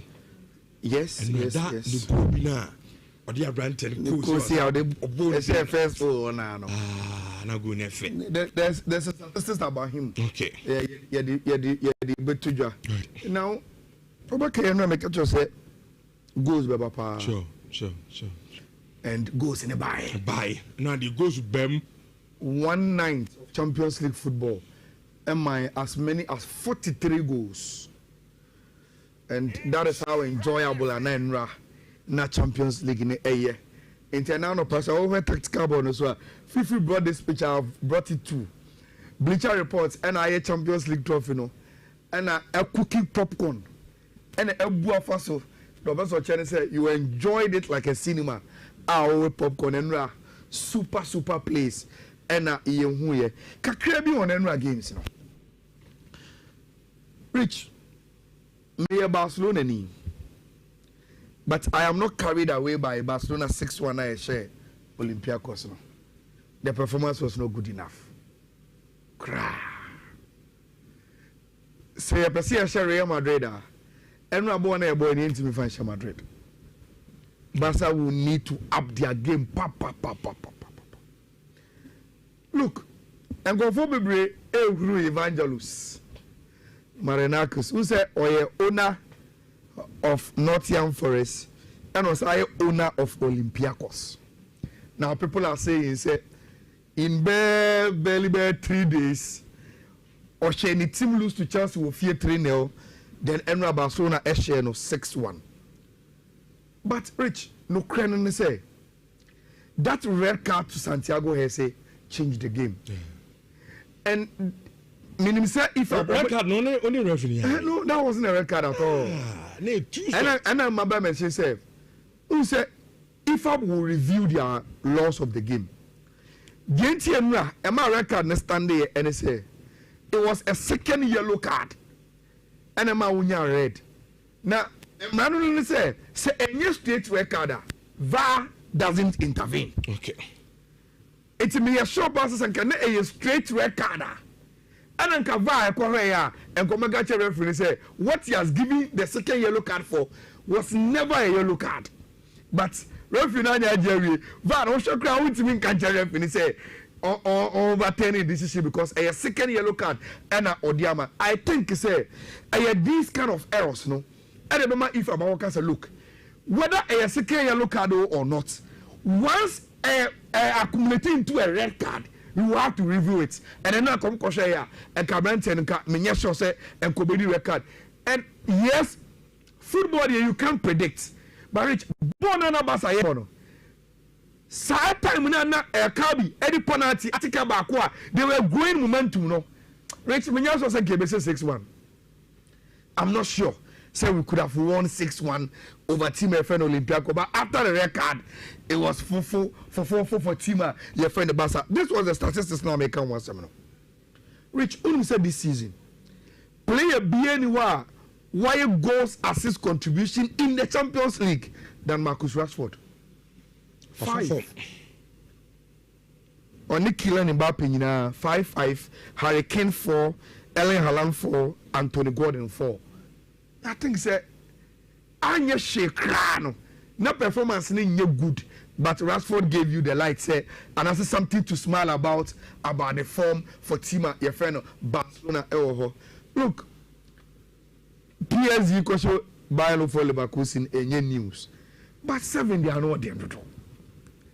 7 dear, I know a damn papa. And Rich only say, this is the second time Paris Saint-Germain winning 6 in a row in the Champions League. The defending champions are telling Obia, say, look, someone you talk for free and somewhere you have a big job to do. And you're failing and conforming as na bass in yes, Romo. If you call to the extent, someone say, I say, yeah, touch it. To say, Asna, Ebegi trophies. And you're failing and no make okay, I say, Bibi, yeah, Mummy and yes, see, you must see the way we are. You ever catch you be also on the trophies. Never say Arsenal and major trophies in Libya. Into the end, Kasa. And a solid performance from Arsenal. Solid one. Now we go and feel here Martinelli go no. The way are Louis Kelly. And the ball won 51. Kelly ball running ball and the timing of the pass to Martinelli. And one time Kelly.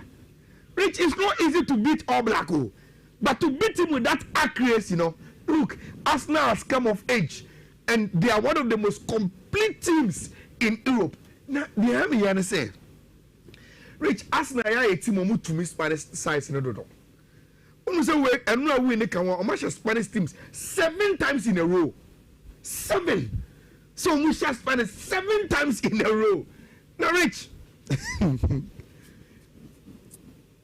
8 April 2025, Real Madrid 3-0. 21st October 2025, Atletico Madrid 4-0. So in this year alone, Madrid derby Arsenal do mummy na akwa kogu iye. Now there is one thing about Mikel Arteta me am shame. Rich unim say under Arteta Arsenal in the Champions League, the Emirates Stadium. We won 9 games, we had 26 goals on conceded bakumpo. Emirates, Mikel Arteta is building the empire. Manchester City, Echo share 2-0. Still go for the Omo. We say, no one share first half 2. We did Shabakuku account because most of the bets were over 2.5 for Man City. But do they care? No. And Erling Haaland. And I'm going to offend 1 for it. I didn't know about Erling Haaland. Look, Haaland, Rich, the way he is built, you defend against him with intelligence, not with physique. 1 fight in the gig. After saving when you're born or left or right or you born to rub the ball in my recall Louisa. Come on, or born back into the box. No one do again. And it's all there. I when see him go now, the first person he turned to, 1 foot and all that for against my show. Me and a me strike up giddy. Now, Rich, the moment that Erling Haaland go say Kim, then the narrative say, okay, he played yesterday, and then it's a Hurricane and Kylian Mbappe now because in pimping the Rich, 3 strikers are. That's why you call them common game and you can predict they will score. Haaland, Hurricane, Kylian Mbappe, and Enra, Haaland, Aton and Kra, and they are commanding other 2 strikers. So good win for Tima, your friend Manchester City. Enra, Newcastle won, because of Benfica, Nicarata, over to me, and they are St. James, Aquaco, the Inter, statement. Makacho, which generational woman see a you can never underrate Inter Milan when it comes to the Champions League. And then Omuko Belgium, Ekoye, Jumano, Kama, Enra games, a whole wrap, and then 9 games quickly. Let's get into it. Look, Mini Fifi again. Atletico Bilbao any form. But Rich, Atletico Bilbao, our San Meme, especially when the Williams brothers are back. I'm not sure Carabao can beat them. So William Brothers in a bar, or with him and with the kind of support of Menya San Memeno, I'm not sure say Carabao Equaco surprise you. The least they can get will be a double chance for Tima, your friend Alef Kobe Bao. Much winner, a year dice kakra. Galatasaray and Bono Glen. Galafon players, more big name players. Nancy commercial Liverpool. But rich, so we borrow for no. I'm not go pension. They are very, very nice thing to watch. And I told them they are teams of winning ball bossan. So we could take you out. Which only the ball to from no more pass here. Take stop protection. Only Niabo three. Then they start turning against their team. And then they say Galatasaray for the edge manner. Rich. Then they should do it early. And go for Sikado. Of course, they are the better team. So how they compare to Bodo Glena. But my game is stretching my Bodo Glen for no and for one and two from and pass. Almost a gamer. The goal should come, and Galatasaray shouldn't lose. So that is the prediction. And what side game? Chelsea boys. Rich, Mashairi division na maybe catch you say the quality in the league is what even from last season because they've lost some players. But anyway, the PSG for the year when I could for no. I am say debut Holland League, you know. They didn't know say they know how to create chances and score. And no McTominay share first goal reach and done in Pablo. But they are not good travelers. And that is what McGinn said Chelsea will use to beat Tima. He fell Ayas. Chelsea were problems kakra. I think said the notable one Enzo Fernandez and no coach they can say oh he training and Omer Hen will training now here but they are not ready to risk him because they want to protect him. And to go for so okay then Bonanote Ebawa Gina number 10 ho behind a striker George Champon na Ganacho any net to above. Anna Tari George why him but not Magui. Who said Magui and said that target man striker. Okay. Magui per movement and the thing said it is a game against Ayas. You will need a target man striker in the boxer. You better manage your pen. You better know. Magui wa where obedo no so na mo.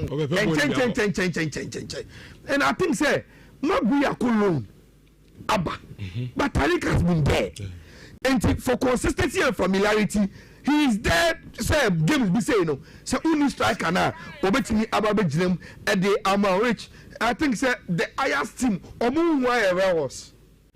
And then omo crossia man sam so the tinting gram or no he say obetimi apia bi atuma. But say utimi e catch supplies no. Number was entinya head bi atuma. Ayas team we ehun enhye danye hu nti at the Stamford Bridge I will put my money on Chelsea. Say omo enhye. Now before America we match we want some no. I'm even no. Rich. On will Liverpool in Real Madrid. Yeah.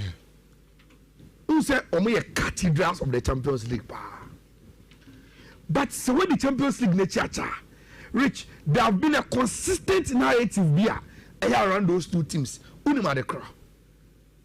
Sometimes they struggle to make it to the knockout stages. A story there, Yataya Kapa. Who's a Real Madrid struggle so qualified to the knockout stages? Liverpool struggle. Not what so sound on but when they get to the knockout stages, they show you they are big boys. Rich. And they are we are near to me and the sa so they oh and no koye and nessa. And she are not one of Real Madrid or Liverpool. I got kick us how mo character now mo war our Champions League by struggling in the group stages, you know. But so we is elements in the field, which and no man go here Liverpool. Their last 3 games, so they need a reaction. I'm almost like Robert can say after they lost to Manchester United, there was a crisis meeting, and the referee, the coach, you know, players in Yaji to say, look, this performance is not good enough. We need to turn the narrative. And Komoko enter Frankfurt and Kenya match, yeah, which they are supposed to win. I think so they will win. Okay. Especially when Omako Frankfurt for Sebo in Iketika Bomutimu or call a venue where on impact in Bibia, he must lead the lines and get them the win. And Liverpool should be able to bounce back and goals should come in that game against Eintracht Frankfurt. Real Madrid is 12 against Juventus. Juventus, Mishomo early kickoff. I think Sunday, no. I did a come for the year, Rich. Now, almost they are going with. This is the Juventus line approach. Vlahovic any year this. Oh, my name was Fon 2. Now, my bomb back and Kelly Ugani Gatti. Then, my wing backs on air can be also the Kalulu. Now, almost Sammy Ford Negumu. The only thing I'm saying is, and we are now Lucatelli. I started from the bench. That is what some of the Italian insiders know. But that is how they are going to play in a 3-5-2 formation against this Real Madrid team. Rich, Medikaka, you are too Mbappé, so he must score. My Juventus team now. The way I come for were able to create chances against them. This Real Madrid team will create chances against him. Juventus. How many can Real Madrid score? Say the be Juventus for na bomu intentem and wrap up the game is what I am looking for. But can Juve also score Rich? With Yedis and Vlahovic, especially with this Real Madrid team, which Omubo said Dieng and Azabi Alonso, there are times you know say team to go the demo and defensively they are not so strong, you know. And then we say probably we will watch a game. Real Madrid will be on top throughout, and they will score goals against Juve because Juve and Shada Nyade when it comes to defense in Nyade. But actually, 1 or 2 goals from Juve can that is how I see the game. Real Madrid should wrap it on against team your friend Juventus because said that in form. Look, Bayern must win a straight game against Club Brugge. But Rich, again, a Club Brugge team, they know how to score. They like scoring. But there's one thing I am more. Rich, if you know how to score and create chances, then it means you have to. I also about ever create chances, and I will say, you don't do that at the Allianz Arena against this current team. But Rich, I went back. Bayern saw many Club Brugge about 2 games. 1-1 and a 1-0 bet. And I bem. Let me say, hey, now I have game yanko focus a goals baby me. You're conscious and but at least a Bayern win there, Rich. Okay. Is something you can go in for. You see, and Jackson Ebebo, according to Bill, the Jackson ability now he can Bonechi as a number 10. Then Diaz Olise, Kimmich, Goretzka, and a Chiro for in the hearts of Jonathan Tah. And our branch here, friend Kim Min Jae, Ebebo Ewo Honum. This is a very, very good Bayern team. Yeah, when you say Anya require, they will have the win. A double chance Atlanta. Ewo omu game now omu bonim ewo Atlanta double chance against Revan Paha. Then Monaco Tottenham. It's Monaco Tottenham. Monaco Tottenham. Could go say over 1.5. Yeah. Likely. Okay, Monaco for no, they want to score. They like very, very good at home. And Thomas Fan team also. At least they will come at you. I think I agree with you. And I was our score no. Then team FNO Olympic Marseille to Kwai Aqua Portugal, Aquasha Sporting Club de Portugal. I think say and also an over 1.5 game. Into which we are looking forward for side games. My family code amount. Okay. Now you say Safuduku Esquire. Ako can be about Kotoko game no na. Say na no tio na say. Yes, so you become one. But when Sabi, I was like, Matri, they are questioning in a. Yeah, I'm okay. Me class says, yes, it works for me, Bobo. I'm not going to FIFA Club World Cup. About Real Madrid, no money at it. I mean, work for me, almost a quarter of the about overhype. Me, but now you're ready for more money too much. You're ready to come on. Timon, no, bet you 1-0. Mesiawa mo mu kosi cafe no bet your course no and am the air to jano first one a BW 1AA 42467 and a second one BW1AA 601 C4. Third one BW1AA 723 4B. Then the last one BW1AA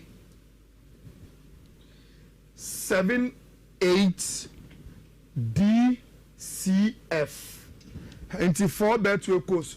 Oko me page in our Twitter, our honum, Oko Facebook, Ayala Sports, and a best also Payala, and also so our honum bet me up peke. Now, Ode etra obet be trabi. Go for debate now, so DB. Bania chose, can you show bets near Chobi? Kotoko the 20 players and then 2 Kamika say, or more a touchdown. Our Mohammed Defeat International Airport. 2 goalkeepers, 8 defenders, 8 midfielders, and 2 forward or strikers. And Omdom 2 crying. Traveling squad in the city keepers me Aziz Aruna Dari and Benjamin Chu. Omona a make trip no. Afe Abranti Offensive Lord Amwa Patrick Asiedu Zakaria Fuseni Francis Akwa Ansu Henry Samba Onea Joseph Ablo and Joseph Amwa Omo and complete defenders in midfield no aye Seth Kojo Lord Hilary Adabo Joe Hubert Enki Emmanuel Fuseni Walid Neema Amo Philip Amidu Peter Amidu Akwa and Inusa Adams Omo also complete midfield no call anymore hona mi no aye don so Marvin and Abranti offense Albert Amwa omo any 2 strikers akumase Asante Kotoko edo omo atukwa meka say yedikan akachem say team no akwakodru aye Morocco a omo kobo omo na nyame yadoma Friday and a second leg no omo ne WAC of Morocco ade pem so first leg no say die na enim no Kotoko tifie ma WAC ebetwa meka ba ko a omo entimi ante Nanum na team no aircon communications director at the Emma Kumase Asante Kotoko. A lawyer Safuduku Esquire. Lawyer say, Waki team now hey no. Ono de yen na kwese. Me na meden some lawyer Safuduku enso anum.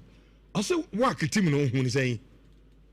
Oh yes, they are so confident. I think that before the game, the Moroccans were hyped. On the field of play, I did not see much of the difference between the two clubs. In fact, Kotoko even played better in the second half. But for that glorious chance that we lost in the first half, the score would have been different. So they know that the Moroccans are just new overhyped. They can play with them. So with that mentality, going into the second leg, I'm sure that they'll go all out. We did it in Nigeria, and they believe that they can still do it. So the players haven't lost hope at all. Well, we have disappointed them in the first leg, and they have every right to criticize, but I will urge them not to do it in such a way that will bring the team down, because we still have a game to play. They should show that they are true fans of Kotoko. Some derogatory and abusive remarks will not help the team going into the second game. Yes, it was very disappointing. Okay, and I know your lawyer Safuduku Esquire, and on this uncommon attitude that I say, or no, the other kind, work team now, Mokan say, oh, no, Munim Bob Bonnie, I don't know. On the one side, who almost are the across for you. I say empo so we second half na Kotoko bobo pa kona ankoye ana anyama ntimi ankoye Kotoko consider that one there omo e dey call at the second leg. Now see the mentality a Kotoko players in the room or some game women and say work team no em say omo kobo first leg na say yi kakra, but after so no mbowie no oh and confirm no me beatable, they can beat them. And second game no moko akobo Morocco no o se Kotoko mentality ni na say o nkofo no enye ye betim no mabo na mpo ansa do mbe hye ha no yenso yakwa akosho mo awo obi ma so Morocco na ya hwe se ye betim anya qualification enso akọ omo animu a na obi ye no na o se bibi besi awo eye Morocco. Yes, it was very disappointing looking at the fact that the African game is such that you don't have to concede even a goal to the sense of losing. It becomes a human tax for us. I think that some factors work against us, especially when our goalkeeper had to be sent off in the early minutes of the second half, and we had to play the rest of it 10 men. It affected us in a way. I also believe that we should have taken some of our chances, and we gave the opponents enough space to operate. You look at how the goal was scored. The goal scorer had enough space, and so he could do anything with the ball. And so we fixed some lessons from it, and I'm sure the technical team is seriously working on those mistakes, and hopefully in the second leg we'll have to make amends and go all out. And anything at all can happen. But back home, I'm sure that they want to prove a point, and so it will also give us the opportunity to try and get some goals. So it will be an all-open game in Morocco, and anything at all will happen. Okay. And the Duku now this comedy too. So almost in the first leg or no, when your coach there, there's a board on hepa. I say the about who say India more kotoko, and it's a opponent in Wakano. As a moment, too many spaces. I'm almost reading your kind. A punish this time they will make sure say almost spaces ni be na almost share near my baby feel say or meet me over 10 escolan ayala I say over high working in over kaya your ball game in we bar Monday no na make catch Fifi said the difference between today's club is a work mu any kotokono eye nkete ba okabo mu a na tintin na ye tintin enu bi na san komo ni bi na safodo gudi no unse o kase o ye team ni ma o respect dodo ye create chances ye ntimi anhye in the second half ye appear game but ye ntimi anhye work for ni team be share goal etiayen. And there were moments your keeper could do red card. Also, small details. But you put it together, the results and then say, work a besha kotoko. Ghana. At the second leg, ne echo back to Morocco. Rich, Sanan community de Biao. Sanan community de Bia. Mamin Casa same way. Bible say, ye wadie nyina ho kwan but enye ni nyina na fata yen ensam na lawyer Safudugu kan no especially the partner no ka say ensam for are over hype work no enka ensam choni na kan there's no problem with that, but for him as a communication director there's a big problem with that. So we are in content analysis and I will tell you the content analysis. Rich, answer na meka say obi over hype bibi no na ekire say obi di ade bi hu adanse ama me kra no me expectation wade no ho ekosoro meboa enti semede asema Safudugu kan e ba for mo. Rich, is that to mean say based on work team na yenyina yenim na Safudugu yempo yangrante said the okane ye no kre edi atum say o ensam twofo hoahoa omu no was the expectation of the communications director of Kotoko say en communi Kotoko omune wake bono wake nse Kotoko 3-0 na communi nse Kotoko 4-5 and yen na inim North Africans don't go away as ya no bobo no but you see until make say am running with the conversation okay yen bubu asem na oka enimu nkitenkete se Safudugu ka say oh what can I me share o ebia o hwe no say work for nkombe dominate game no omne be kuta ball no because o makobo FIFA club work yes o more quality je Kotoko enti asem make any the oka nya pepepe the American say question me busa say from the Safudugu say oti free nsem chofo no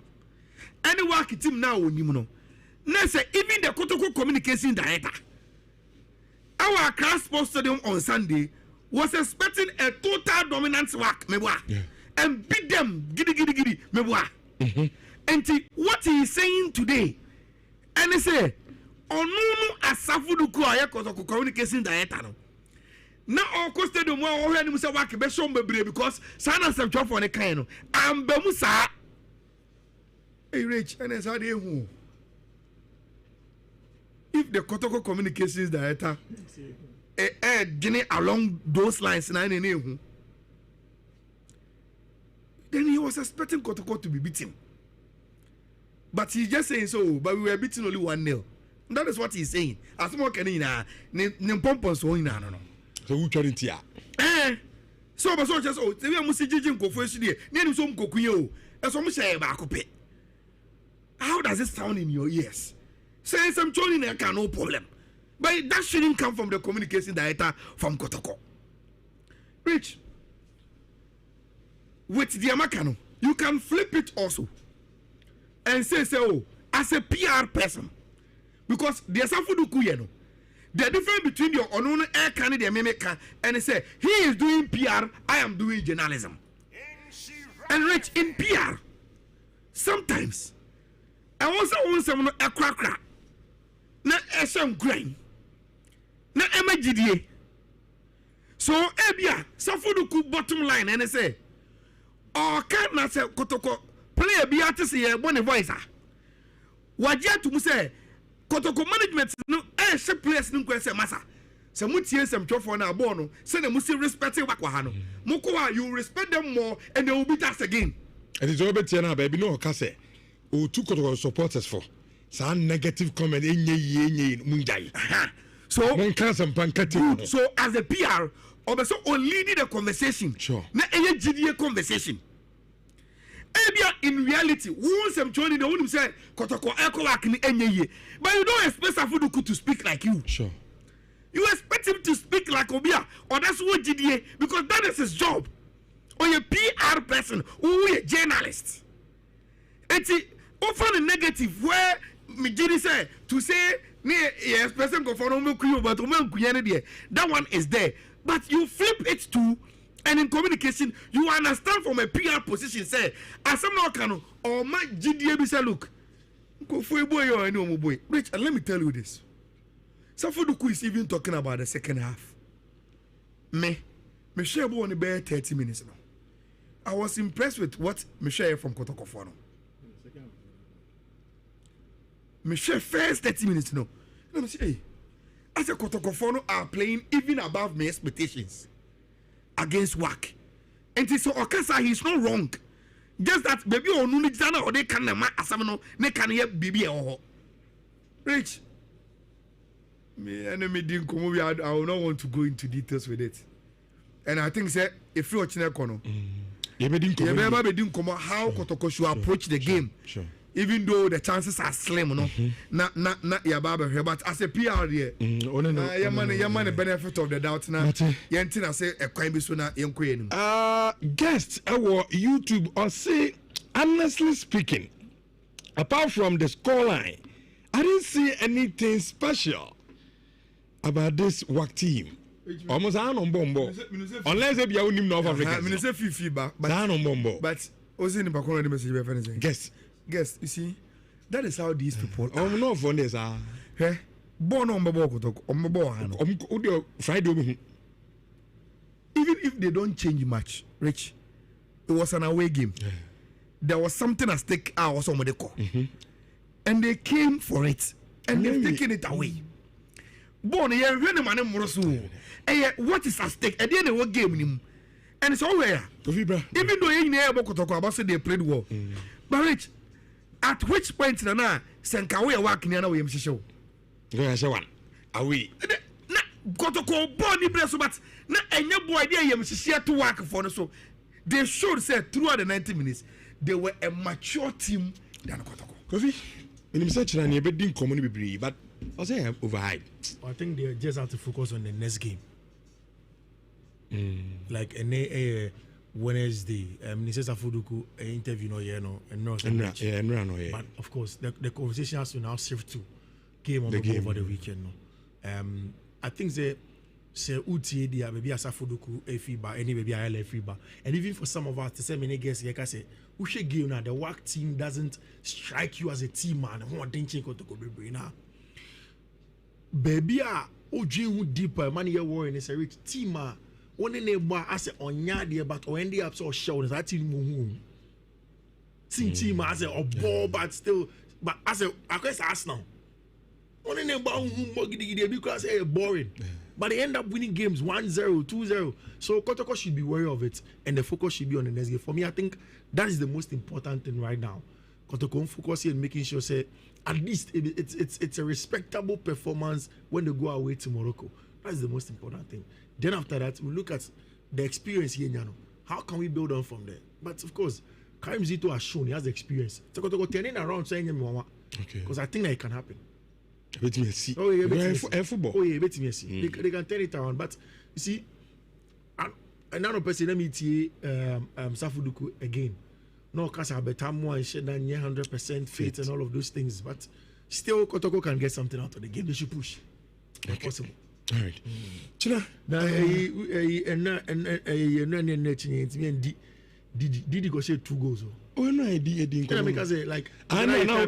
Yeah. And when I had a crack, I was say, "I would not have friendly didn't come." Tina, also, can see a big expense. Maybe I don't be extending common later. No problem. No problem. Minimum weekend. Okay, time. Time into weekend. You better sound because me say did about 2-0. Me say fifi brand obe mama sa. No problem. Standard research say then I did this some footers be bregum. Number only one striker be. Oh no, the winger be na attacker be aka no ho. Okay. But tight defense, but onya ba ko di tumu a. Now what problem ti oni nkasa na. O me cheche mu nchire kaka. Yeba sisi ya. Be ma wo junso ni mu.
They had gone a couple of games without losing.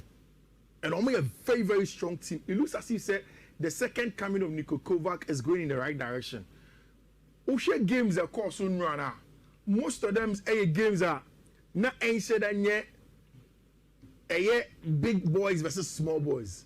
I could have chosen, or it's easier to choose Arsenal versus Atletico Madrid because now Conforging said it's not going to be straightforward for Arsenal. But I have said I told you, sir, for me, it was an Arsenal straight winner of fee. Yeah. I told you that there was no way Let's Go come and beat them because Arsenal team, why are you counting channel? And for me, in that score, I was not surprised. And so I'm more Arsenal game the year. And I'm a core media and so coach say Arsenal win is not just a win. Yeah, I saw that of yours, but a statement of intent. Yeah, it is a proper statement of intent. Arsenal team go home. Me say only ayala maka team na. So I feel media tomorrow say any Arsenal game you watch. Solid team. Fair goals number be sharing in the second half. And her client goes in the first by. Second half and Simeone who person understanding how good Arsenal were yesterday. Listen to what Simeone Inzaghi said. Simeone Inzaghi said, I understand sometimes team is defensive, but this Arsenal team is solid defensively and they are also intelligent. It's only time we're going to duels. Only time we make it up ball. Only time we ball long. Only time we ball short. And that is the strength of the Arsenal team. Alexander Solo said he used the word lethal. See, Arsenal phone are too lethal with the set pieces now. And that is the strength of the Arsenal side. I was disappointed in Napoli going away from home and losing 6-2. Maybe they are not more impressive me PSG for no. I can understand. Beating Napoli 6. But it was me and now you quote me you boy. Okay. All of those two codes, there was no Napoli PSV. Because Mimi Antonio Conte, I've said it several times with you as a Mimi Antonio Conte fanboy. I love Conte. But Conte, lower side as a manager is when he goes to play in Europe. Onyade. So there is no way, across the message slip, there is no way I put Antonio Conte's team in my slip on the Champions League night. I knew that Ushenya Peter Bochimoye or PSG, the game that they are playing there, and now they are free scoring now. The best one could have been either team to win on 1.5. But no crown and can Napoli wait for a draw. So then I said, okay, you film no channel. So yes, I can understand that you are choosing PSG, but for me, Dortmund were good going away from home to Copenhagen to go and do the job for them. We were not surprised about Barcelona, were we? He said, so but now, me game now, they about come and young John referee. Yeah, the red card was bad. Yeah. I disagree with him. Yeah, then your second yellow. On our corner course, but now a 2 shots will be a movie yellow card. I'm a second yellow card. Of course, you know, with my course. On any day. Bas a bit me a share Olympiacos baby home and home show.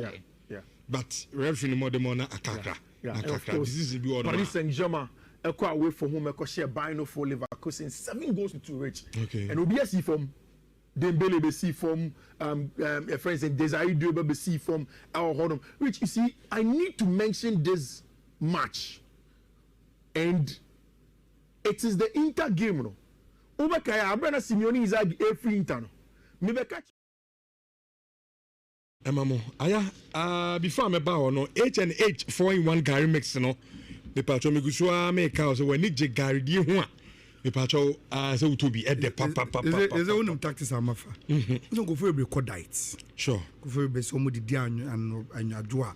Na show mo so go for so mo for ye kese omo ye kese too much. Sure. Enti omo mo dietitians so ndidi kese anwumre. Didi kakra bi no.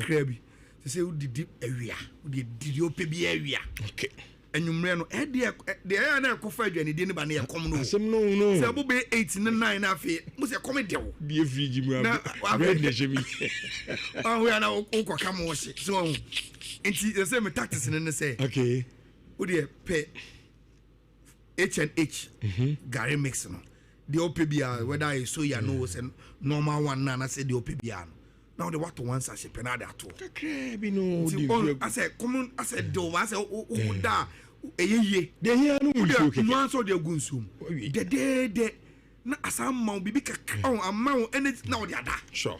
And the same way I bet me a control that now could you and you ran. Bianco to way cream, granotaya chickama. Sure. Sugar and such a way. Come on, you'll be on a pet sugar. Yes, I see a solid. Again in a day. Come on. And nutritious and to answer our baby. Now they say me tactics no. Okay. And I was I'm crying Dominion baby on diet. And Tomuko school no more movie on school no more movie. Our crabby abano how I joy once as you only na we. Or more friends are son. Moses no uncle. Ah no we no. So say me who parents be or more. Also go to provisions amane ba. To authority no means what's a normal over to milk powder. Not to sugar not to on to mubiao. And we eat na man I want to sugar or see them must be biao. What's a whisker be? They say we are the grand goes for you to sugar. No answer what to each and each no. Biao when I say a crown or the abo intiano pebina oat me at the air very very nice in a premium quality.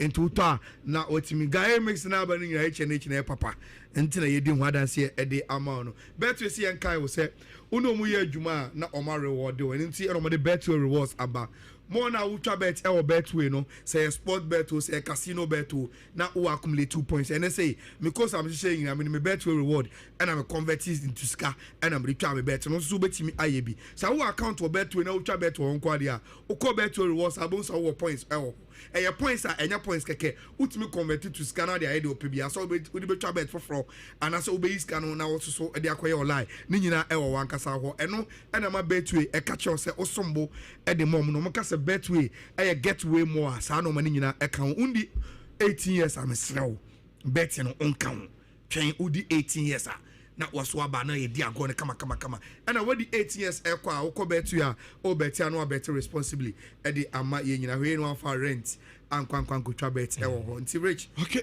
betu ho asem eno e da se yenwe birthday na enkofa adom kase ne obra ato anjumadi no so e beba so ohima benewa ne tim no my ready o ma bobo ho a ye sorry ya no mo so no e betu aso e di ama ma menko asafo na Evangelist Roxin Kuma. In fact, asafo youngsters were there. obia onima branch American semi ni deepa ye fene deku but as I said there oye evangelist nyankopon de nsa aka no na ene eye evangelist Rosin Kuma a birthday evangelist babia obia na happy birthday to nyame show onko so anya okese na minimse woni so ade hunu ba ko pa da bia ota ka kire me ene se obetwe eye akra e de ama nyankopon isanse no nti ene eye wadwuma opese onso oye eno nti nyankopon ma mu ahoden na oma onwosra no enkosoro se na be ya onso akra pese otwema nyame no nyankopon enso atimi e de ho ahoden e di amount. Happy birthday to you Evangelist Roxin Kuma babia obia no nyankopon enhyiraw na fei menye we emfa entoso mesel ma yen wishi eye comfort entwa aha enye we pacho ba kuna mdi nka de sane osisi ano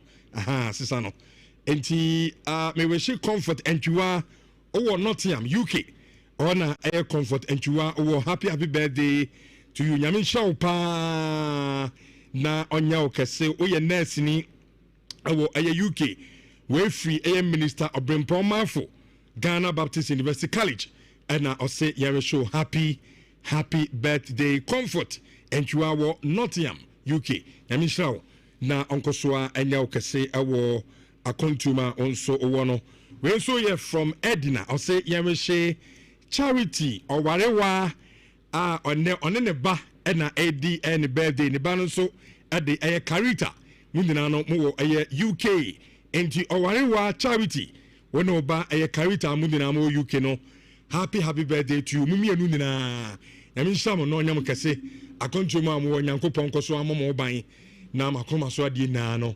nyankopon enye emfa emamo etefo emfa munsia na enkofa adom kase no emfa emamo nyame adoma yebesane mo ahia yeso wie ano adom kase ni wie na obra ato anjumadi no ato aso edi amai akramo